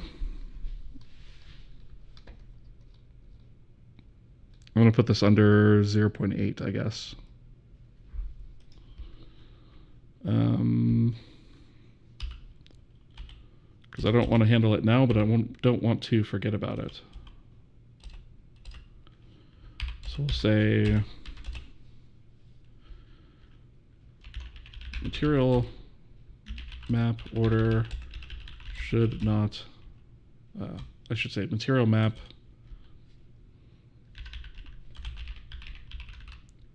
declaration order should not matter, and material config files, but it seemingly does. Okay. So we've got that. Let's take a look at testbed main. Specifically at prepare frame. And let's see, we want the forward pass. So we are setting,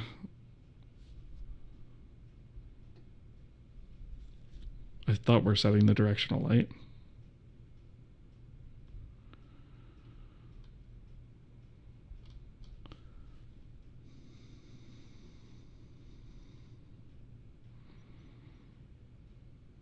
Are we not? There's the radiance texture, there's the render mode, cascade data.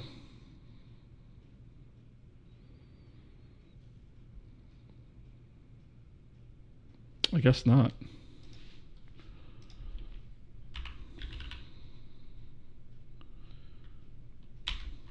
Yeah, we're setting it for the shadow map pass.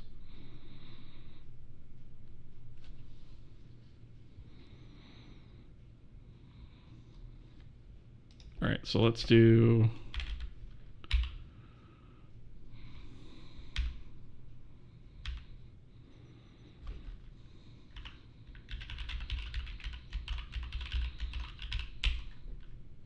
yeah, we're only doing it there. Okay, so we need to do that up here for the forward node as well.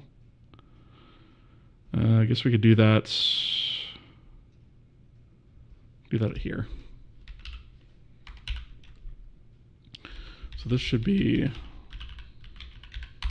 forward render graph node set directional light.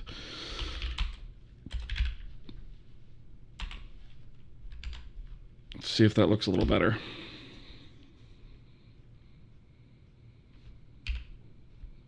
Yeah. We have a directional light back. Sweet. And also the directional light actually is the correct direction now in the Sponza. It's a little harder to tell because we don't have our shadow map working yet, but that is the next thing we're going to fix.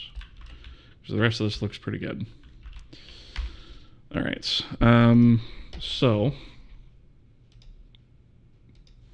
why is the shadow map not working? We can probably use this old render doc here, actually. Okay, so when we're drawing the terrain, shadow texture is the default terrain texture. Oh, we're probably not setting... We're probably not setting the shadow map texture.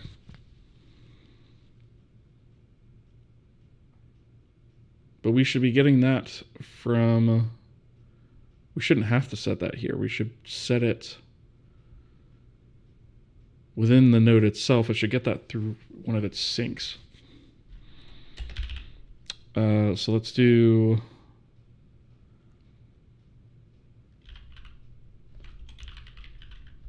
forward render graph node.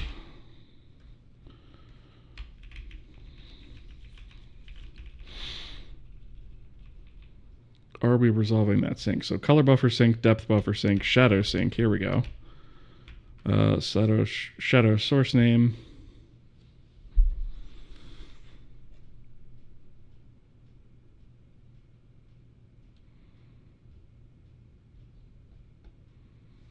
Set up the color buffer source. Okay, we don't have a source for the output of the shadow map. We only care about input. So we should have load resources, resolve sources. Okay, so syncs. So this sets the color buffer texture, the depth buffer texture, and the shadow map source. Render graph source.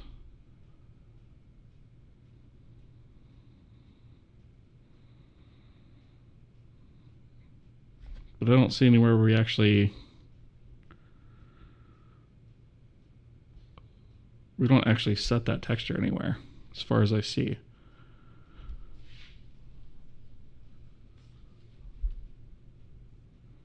Right, so we don't need... So we have shadow map source.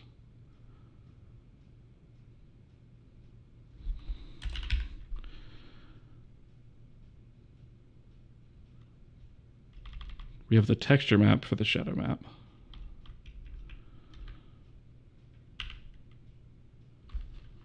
So internal, wait, I can't do that here. I have to do it down here after we create our map resources. Oh, wait a minute.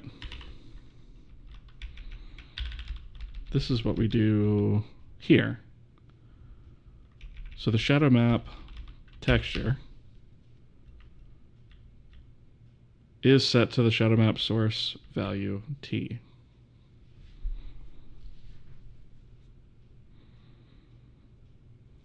Might think about moving this elsewhere and handling this in a more generic way.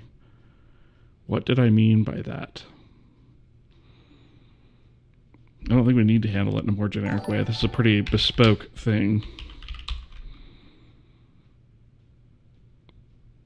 So that doesn't make much sense. Oh, shadow map generation. That should prompt a descriptor update by setting this to invalid. So that should be what we need to happen there. I wonder if I have to do this down here after we acquire the resources. That might be it. Dr. Elliott with a raid of 22. Thank you so much for the raid. How are you doing? What did you get up to on stream? Welcome, raiders. I'm going to give a shout out to Dr. Elliott. If you're not following him, do it. Yeah, what'd you get up to on stream? Working on some UI and inventory stuff in UE. Nice. That's always fun. Are you rolling like your own UI system, or what are you getting up to with that? Haven't touched your Vulkan project in months. Yeah, I get it. Sometimes, like when, especially if you're in the middle of a big refactor like we've been, it can be a little demotivating. Sometimes I get that for sure. Same, Diamond. Yep. Definitely go hit it then for sure. Thank you guys for the followers, by the way. So for the raiders, I'm going to give just a quick and dirty explanation of what the heck we're doing here. So we are developing a game engine from scratch using C as our programming language and Vulkan as our initial rendering backend. It's called the Kohi engine. I've dropped a link there in chat. This is the sort of main portal to the project. So I say initial rendering backend because we have support for other backends such as Direct3D and Metal planned. But Vulkan was the one that got us sort of the biggest bang for the buck in terms of cross-platform. So that's what we're starting with. So this is a cross-platform engine. So it is available on Windows, Linux, and Mac OS currently, with other platforms planned for the near future. So at some point we'll have mobile, and I'd even like to get this running on consoles at some point, but that's, you know, somewhat distant future. This is an open source project, so it is Apache 2.0 licensed, which means if you use this, all I ask is that you say that you used it, and that's it, right? It's available for use for commercial or indie projects.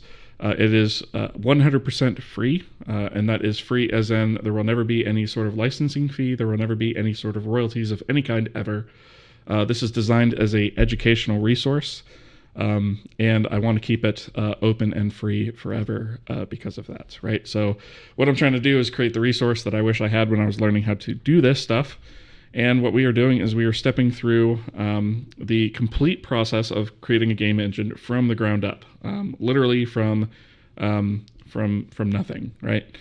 So it started off as a tutorial series on YouTube, but we quickly outgrew that format as the project, sort of got bigger. And now we are streaming live on Twitch and YouTube, right? So we've got some links here to our Discord. It's got about 900 people on it. GitHub link, YouTube and Twitch links, Patreon link, all that good stuff. There's also the stream down here at the bottom of the page where I can wave to myself, and, you know, yay, Inception. So with all of that, that is basically what we're working on right now. And we are closing the loop rather, on a very large refactor. We do actually have things up and running. We're fixing bugs with that right now. So I am actually kind of able to show stuff, although it's not very pretty at the moment because I've got a few bugs that I'm sorting out. But I am actually able to run the engine. Oops. Debug breakpoints. Let me just disable that guy. Of course. I probably just broke it like right before the raid, if I had to guess. Yep, sweet. All right. Well, I was going to demo it, but now I'm trying to fix a bug and I've broken it in the process. So it's fairly standard stuff whenever I get rated. Yeah. Haven't even seen it. You've been here for 7 streams. Yeah. So we finally did hit the point where we were able to sort of get. Why is that failing there? Actually, I want to see what this is on about. Platform free, string free.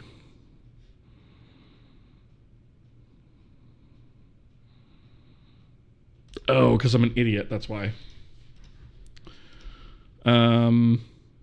So let me see. What file was that again? Vulkan image line 100. Let me fix that real quick.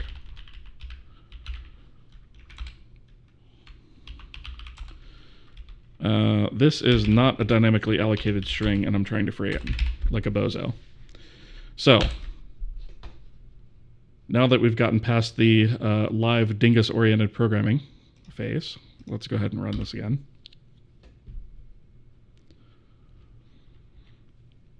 Really?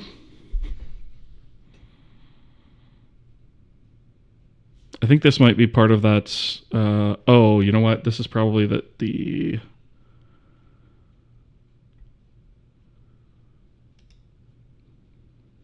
this is the shadow map stuff I'm currently trying to fix. Okay. If I undo those changes, I think it will run.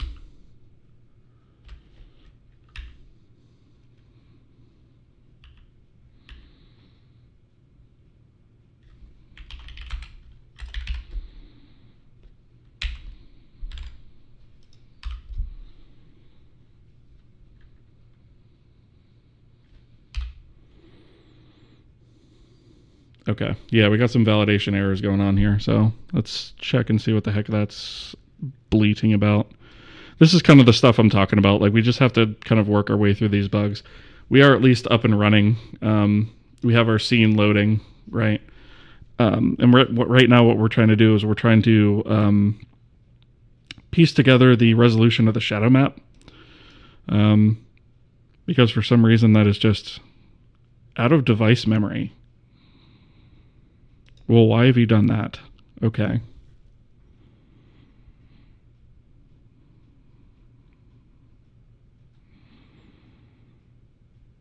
I mean, that explains the fallout of this other stuff. How are we possibly out of device memory? There's no way.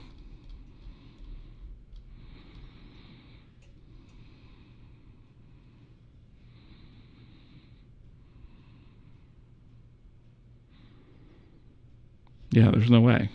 There's no way we're actually out of that. We're not even close here. Okay.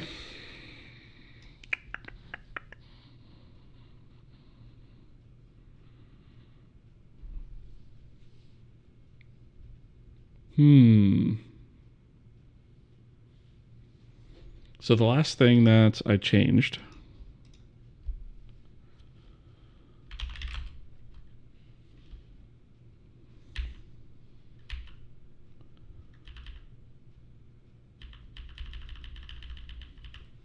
is not relevant in this file.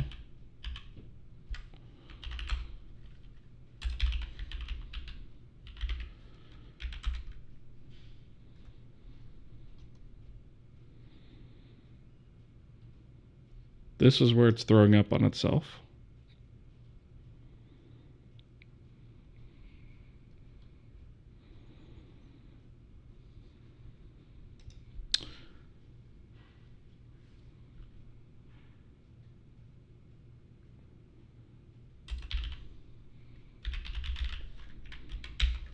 So let's have a look at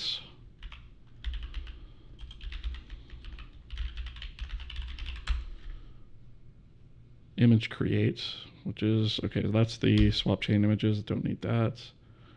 Texture resources acquire.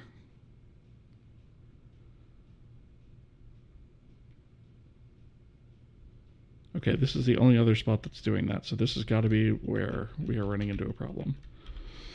You know what? Just for the sake of completeness, I'm going to do a full rebuild. Dingus-oriented programming. Yeah, it's a specialty on this channel. 50K shadow texture, yeah. It's probably something really stupid like that, if I had to guess. Oh, you know what? I'll bet you're actually right.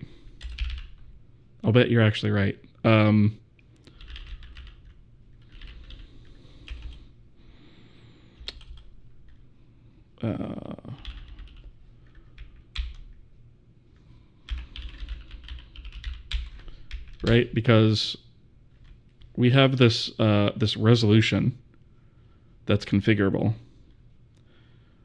What are the odds that that's not being passed in correctly?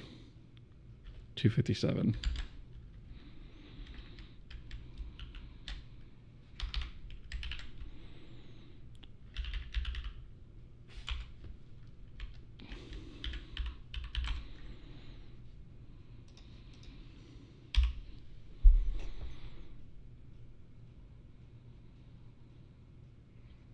That's 2048.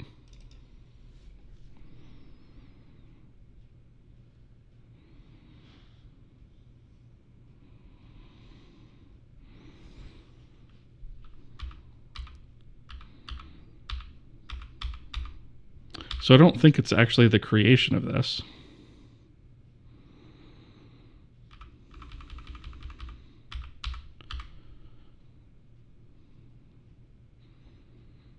Self sources should be the shadow map source. So we are setting the texture correctly on the source's value. Okay, so that should be good.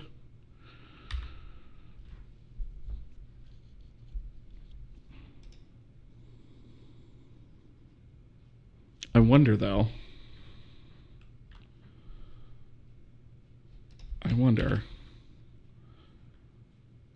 If we do forward render graph node, if this load resources gets called before the shadow map, then technically this would be wrong.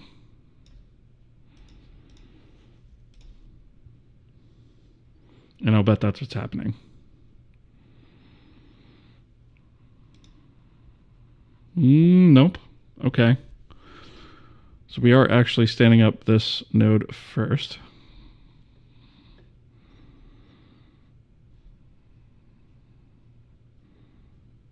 I think by pure luck, to be completely honest.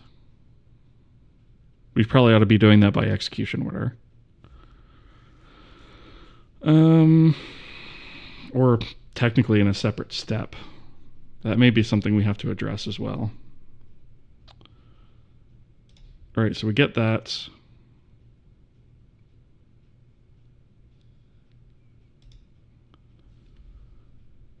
$2D array, shadow map. There it is right there. Okay. So its array size is 4. It's a 2K image. Its generation is still invalid. That makes sense. Oh, wait a minute. That's probably the issue.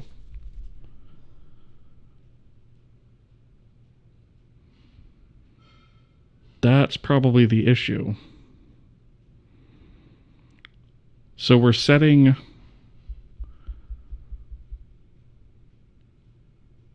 Okay. So the issue is, I think, or at least part of the issue, is the way our texture system works, or the way our texture binding works, is we take a look at the texture generation, which can be 0 through 255. 255 in this case is invalid ID, which means the texture is not loaded, right? That's the default for any and all textures that are created, right? It gets created with that. And generally speaking, whenever we load a texture from disk, or whatever it is from code or whatever, when we finish the GPU upload of that texture data, we increment the generation, which in this case would flip it over to 0.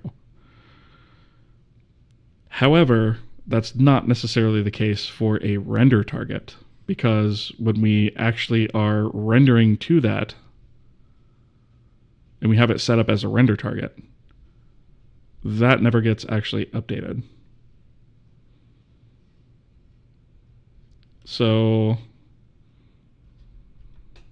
the texture generation being invalid ID is probably wrong, but then also the texture map would never update also because these two technically match. So I think at least part of the problem, I don't understand the allocation thing. I've still got to fix that, but I think what part of the problem here is we need to, when we are creating this, let's viewport create the generation, I guess we could leave that as invalid here. But after we actually do all of this stuff, let's flip it to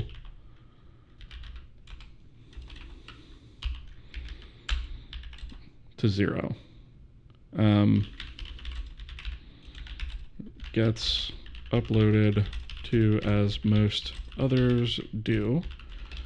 So manually set this.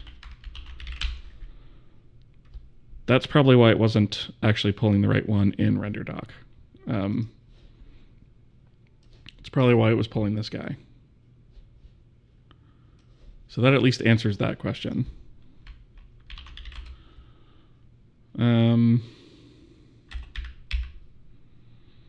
I don't know that that's going to fix the other issue, though.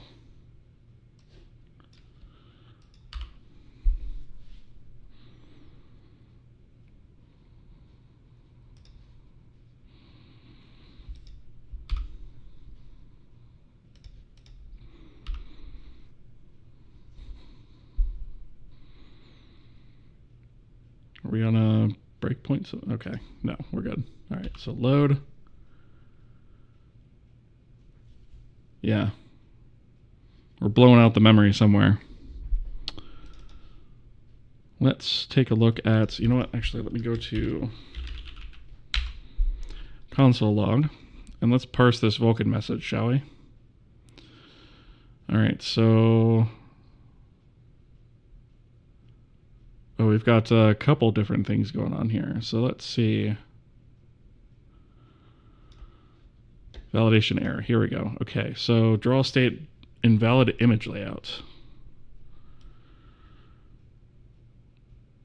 Okay, so when I parse these errors, usually what I do is I see this object 0, right? And I just kind of bump it down a line. And then object 1, bump it down a line. And then the message ID, oops, I bump it down a line. Right, okay, so invalid image layout. So the main window command buffer 0, okay, and it's talking about the shadow map VK image 0. Okay. Command buffer, blah, blah, blah. See, this is the benefit of what naming these things or creating those debug names gives you, is it makes these messages a hell of a lot more readable, right? Oh, I think I already know what the problem is here, actually. So let's see. Let's bump this down.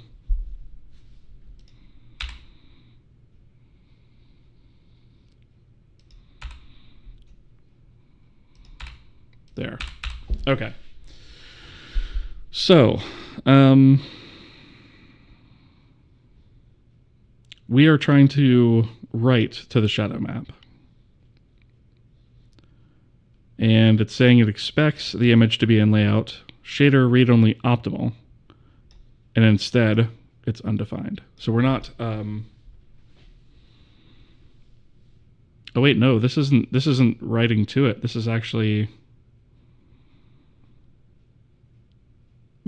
sampling it that it's bleating about.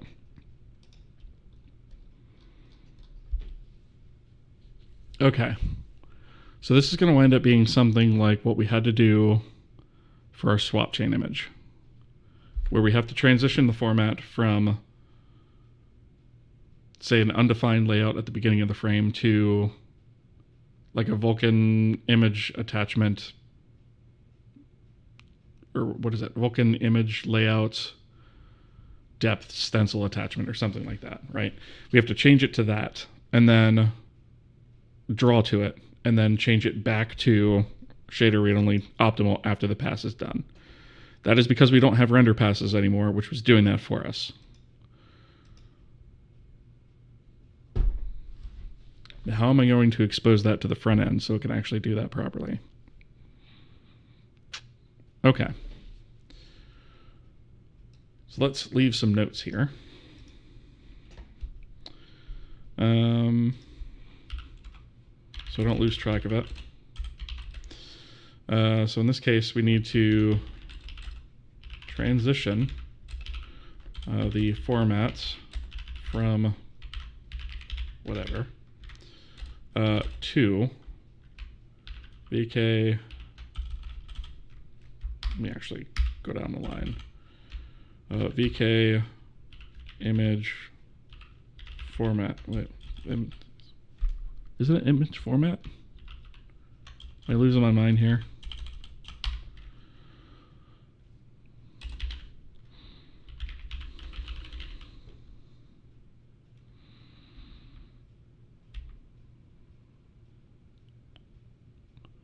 Oh, is it just VK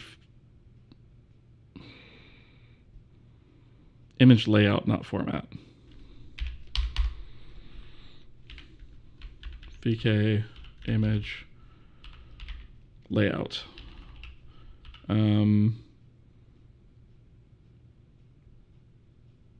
Attachment. What was it? Depth stencil attachment optimal. That one. Okay. So we need to transition the layer or the image to that format. Then perform the render, then transition to VK. Just go to another line. I'll let IntelliSense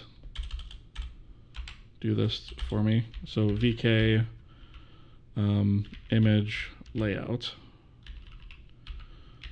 What was it? What did it want again? Read only optimal? Shader read only optimal.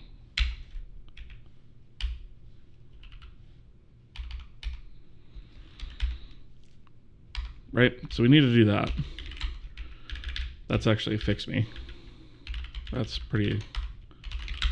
an epic fail, right? So that's definitely part of the problem. Firefighter over there on the YouTube side, hello. All right, let's parse some other messages here. So we have invalid image layout. That's probably going to be the same thing. And the reason I say that is because I know that it's a 4-layer image. So we can actually prove that real quick, just so that you guys can see this.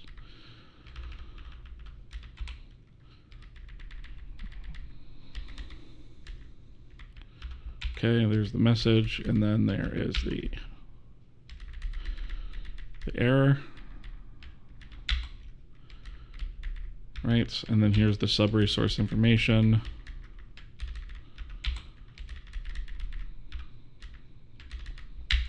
All right.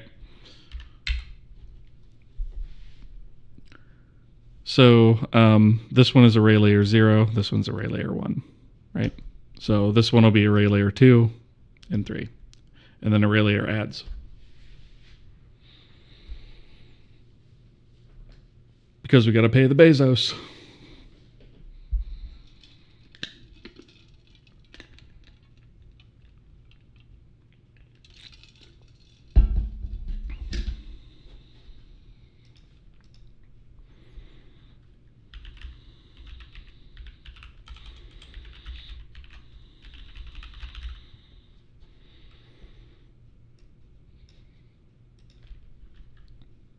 So we got about 55 seconds left on ads.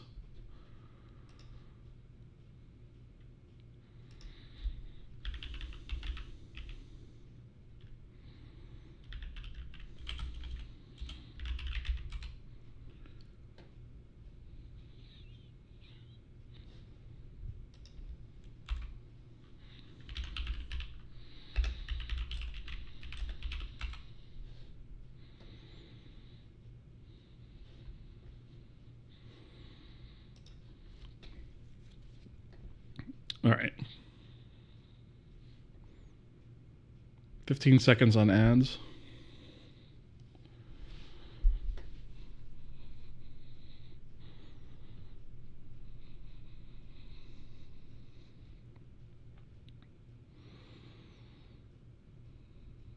Okay. All right, so all this other crap down here, all of this, right, is all fallout from us not being able to bind memory, right? So let's see if we can trace back to where that was an issue. This isn't that long of a log, right? So this is draw invalid image layout stuff again. So that's not going to have anything to do with loading textures, right? That's all draw state stuff, draw state, draw state. It's probably going to be towards the very bottom.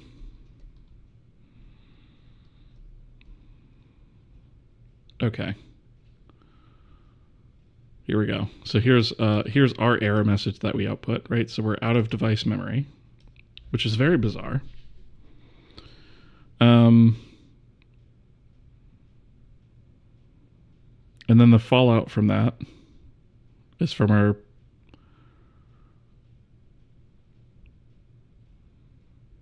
image used with no memory bound, right? So it couldn't bind memory because it couldn't allocate it, right? So that should probably be like a fatal error. All right, so if we look for this, oops.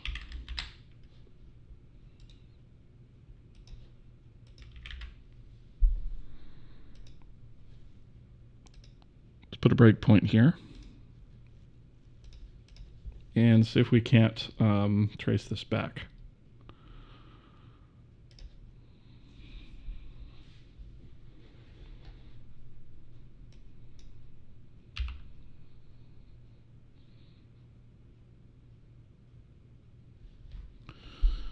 All right, so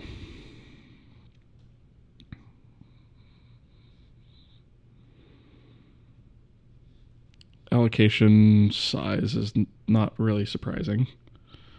Let's just make sure that we have sane requirements here. MIP levels 13. Layer count is 1. Okay. So all of this is pretty sane stuff, actually. Let's see, texture type 2D. Okay, so it's not like thinking it's the wrong type of image.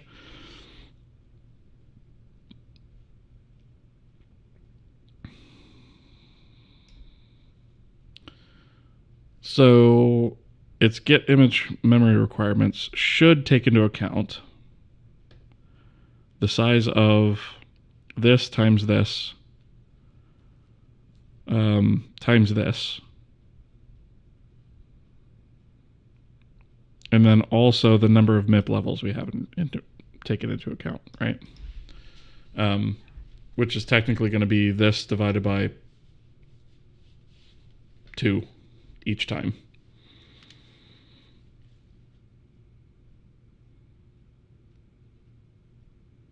So that doesn't seem like a crazy number to me. I'm guessing it's probably like maybe the texture before.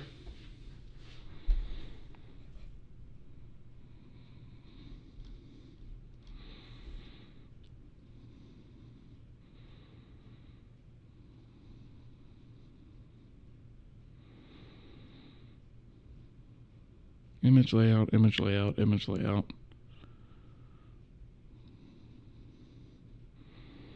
Yeah, so 90% of this is that image layout stuff, which we'll fix.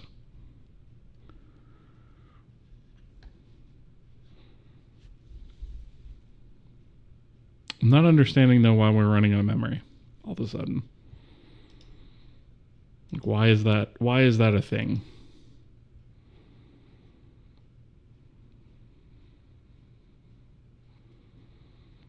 About the only thing I can think of.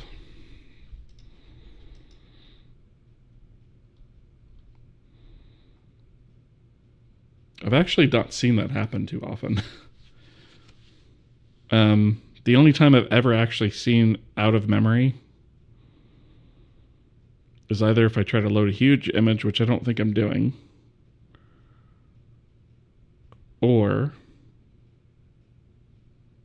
I've seen it where the driver actually screws up from like invalid shutdowns where stuff didn't get released properly. And I've seen it like hold on to those references, even though it's supposed to like, even though the driver and the OS is supposed to be like, hey, when the application shuts down, release all the memory from it. I've seen it actually not do that before. And I'm wondering if that's what's happening. Yeah, how much is the GPU usage exactly? Do I have...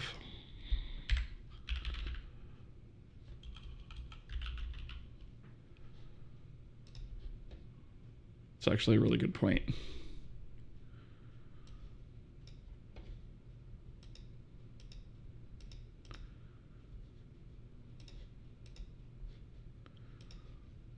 Let me see.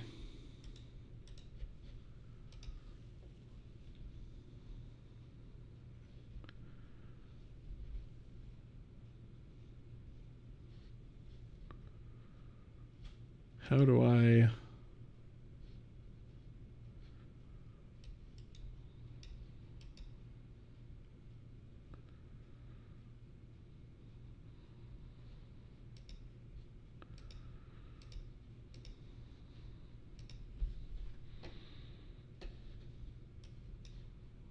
I bet that's the issue.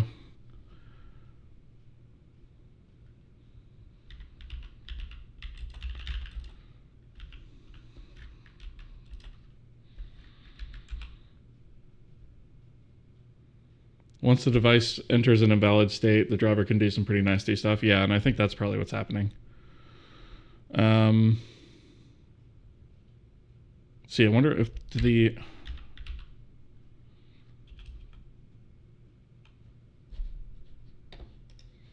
Problem is like my system monitor doesn't tell me on here, which is not very useful.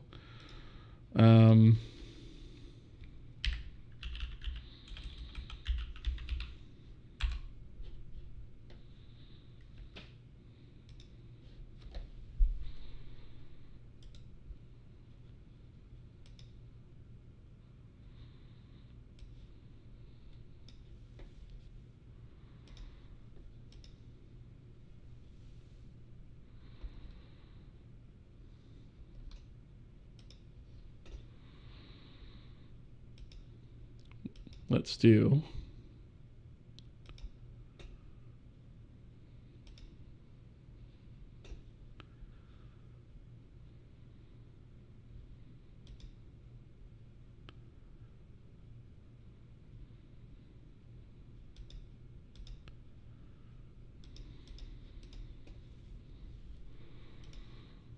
Give me 1 second just to figure this out.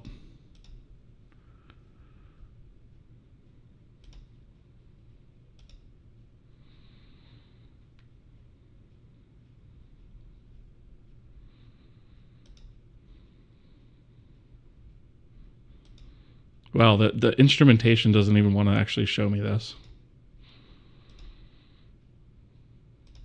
That's actually kind of hilarious.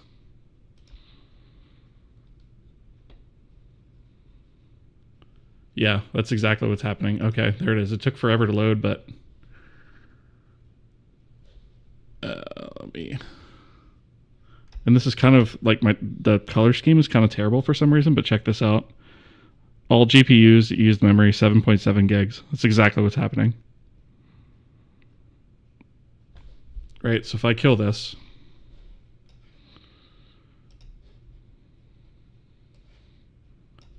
Look how much is still being used. Can do like an NVIDIA SMI GPU reset, I think. I don't know if I have that package installed. I should, though.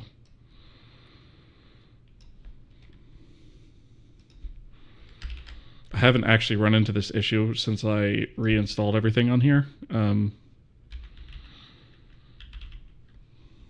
Unfortunately.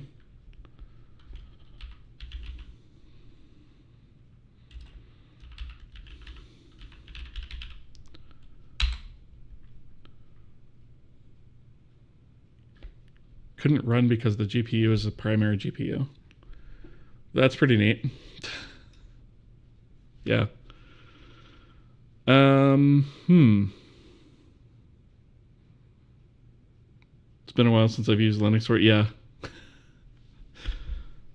Maybe I have to sudo. Nope. Have to go into TTY. Well, yeah, but that and not be an XOR. Yeah. And the problem with that is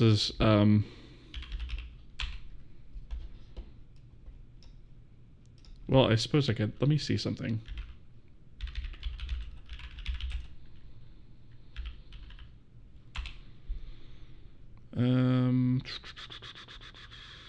I could have swore there was a keyboard combination to reset Cinnamon, which might also do it.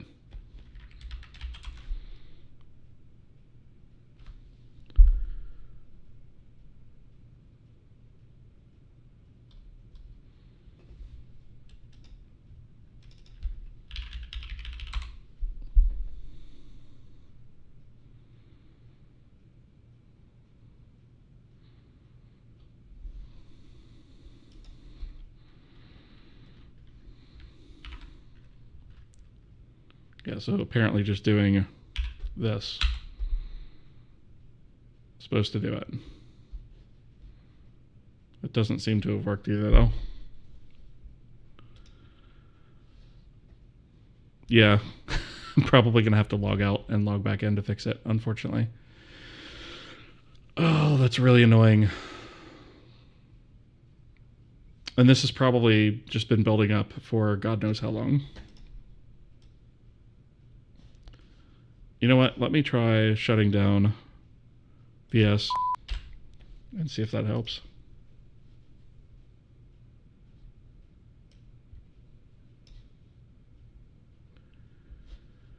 Nope.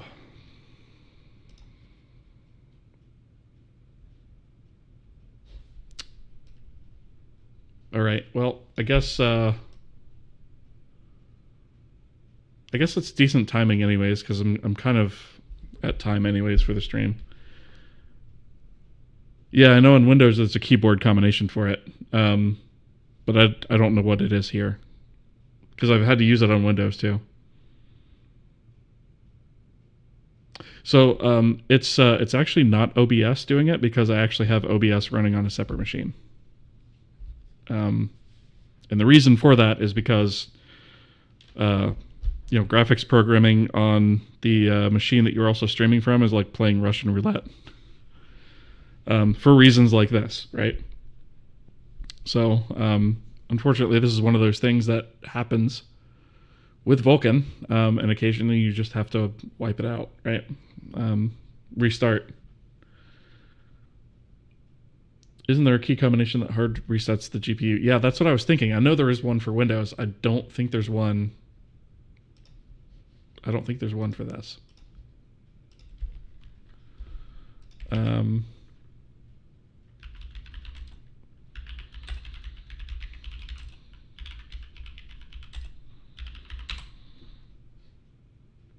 don't think.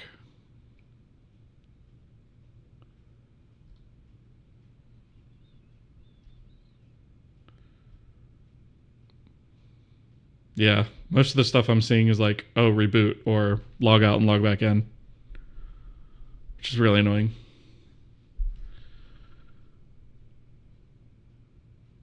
If you were streaming from this machine, the stream would be long gone by now. Yeah, exactly. That's exactly it. That's why I stopped doing it that way.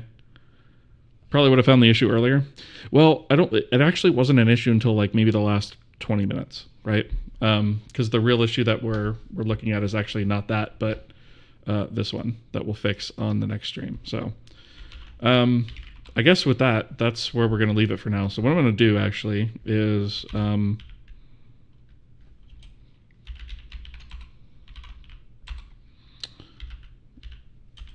let's go ahead and commit this, right? Did the thing to make it run. Make it work. There we go. Best commit message ever, right? I'll push this. And that way, at least if you guys want, now that feature branch actually works. Unless you're on Mac. I still have to fix it on Mac, but for Windows and Linux, it should work. Out of device memory would manifest earlier because stream VRAM consumption probably. Yeah, could be. Although in my experience, it never used all that much. So. But yeah, yeah, all right, so that's going to do it for tonight's stream anyways. It's quitting time. I've got to get up and go to work in the morning. So with all that said, if you guys haven't followed me already, I would greatly appreciate it. If you follow me here and or on the YouTube side, I would greatly appreciate it. It's just a quick question over on the YouTube side. What was your first programming language? The first programming language I ever used was QBasic back in MS-DOS. It was either MS-DOS 5 or MS-DOS 622. I can't remember at this point because I used both, but yeah, I used QBasic way back then. So, all right. Loaded Guns, thank you for the follow. Appreciate that. All right, let's find somebody to raid.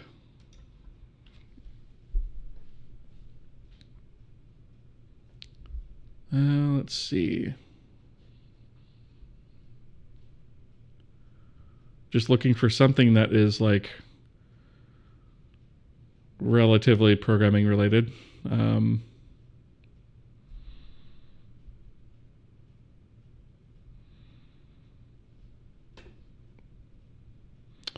You know what? Actually, this is somebody that's raided me a couple of times that I haven't been able to return the favor. So I am going to raid Tej. Oh, no, I'm not going to raid Tej because apparently he's offline. He literally just quit. Okay, that would have been bad timing then. All right, let me try that again.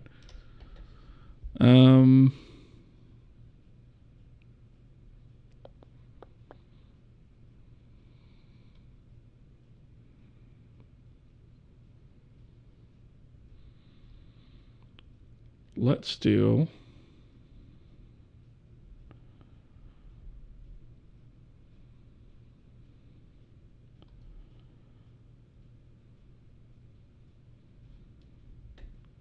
Okay, here we go. Let's check out Ryan Art, actually.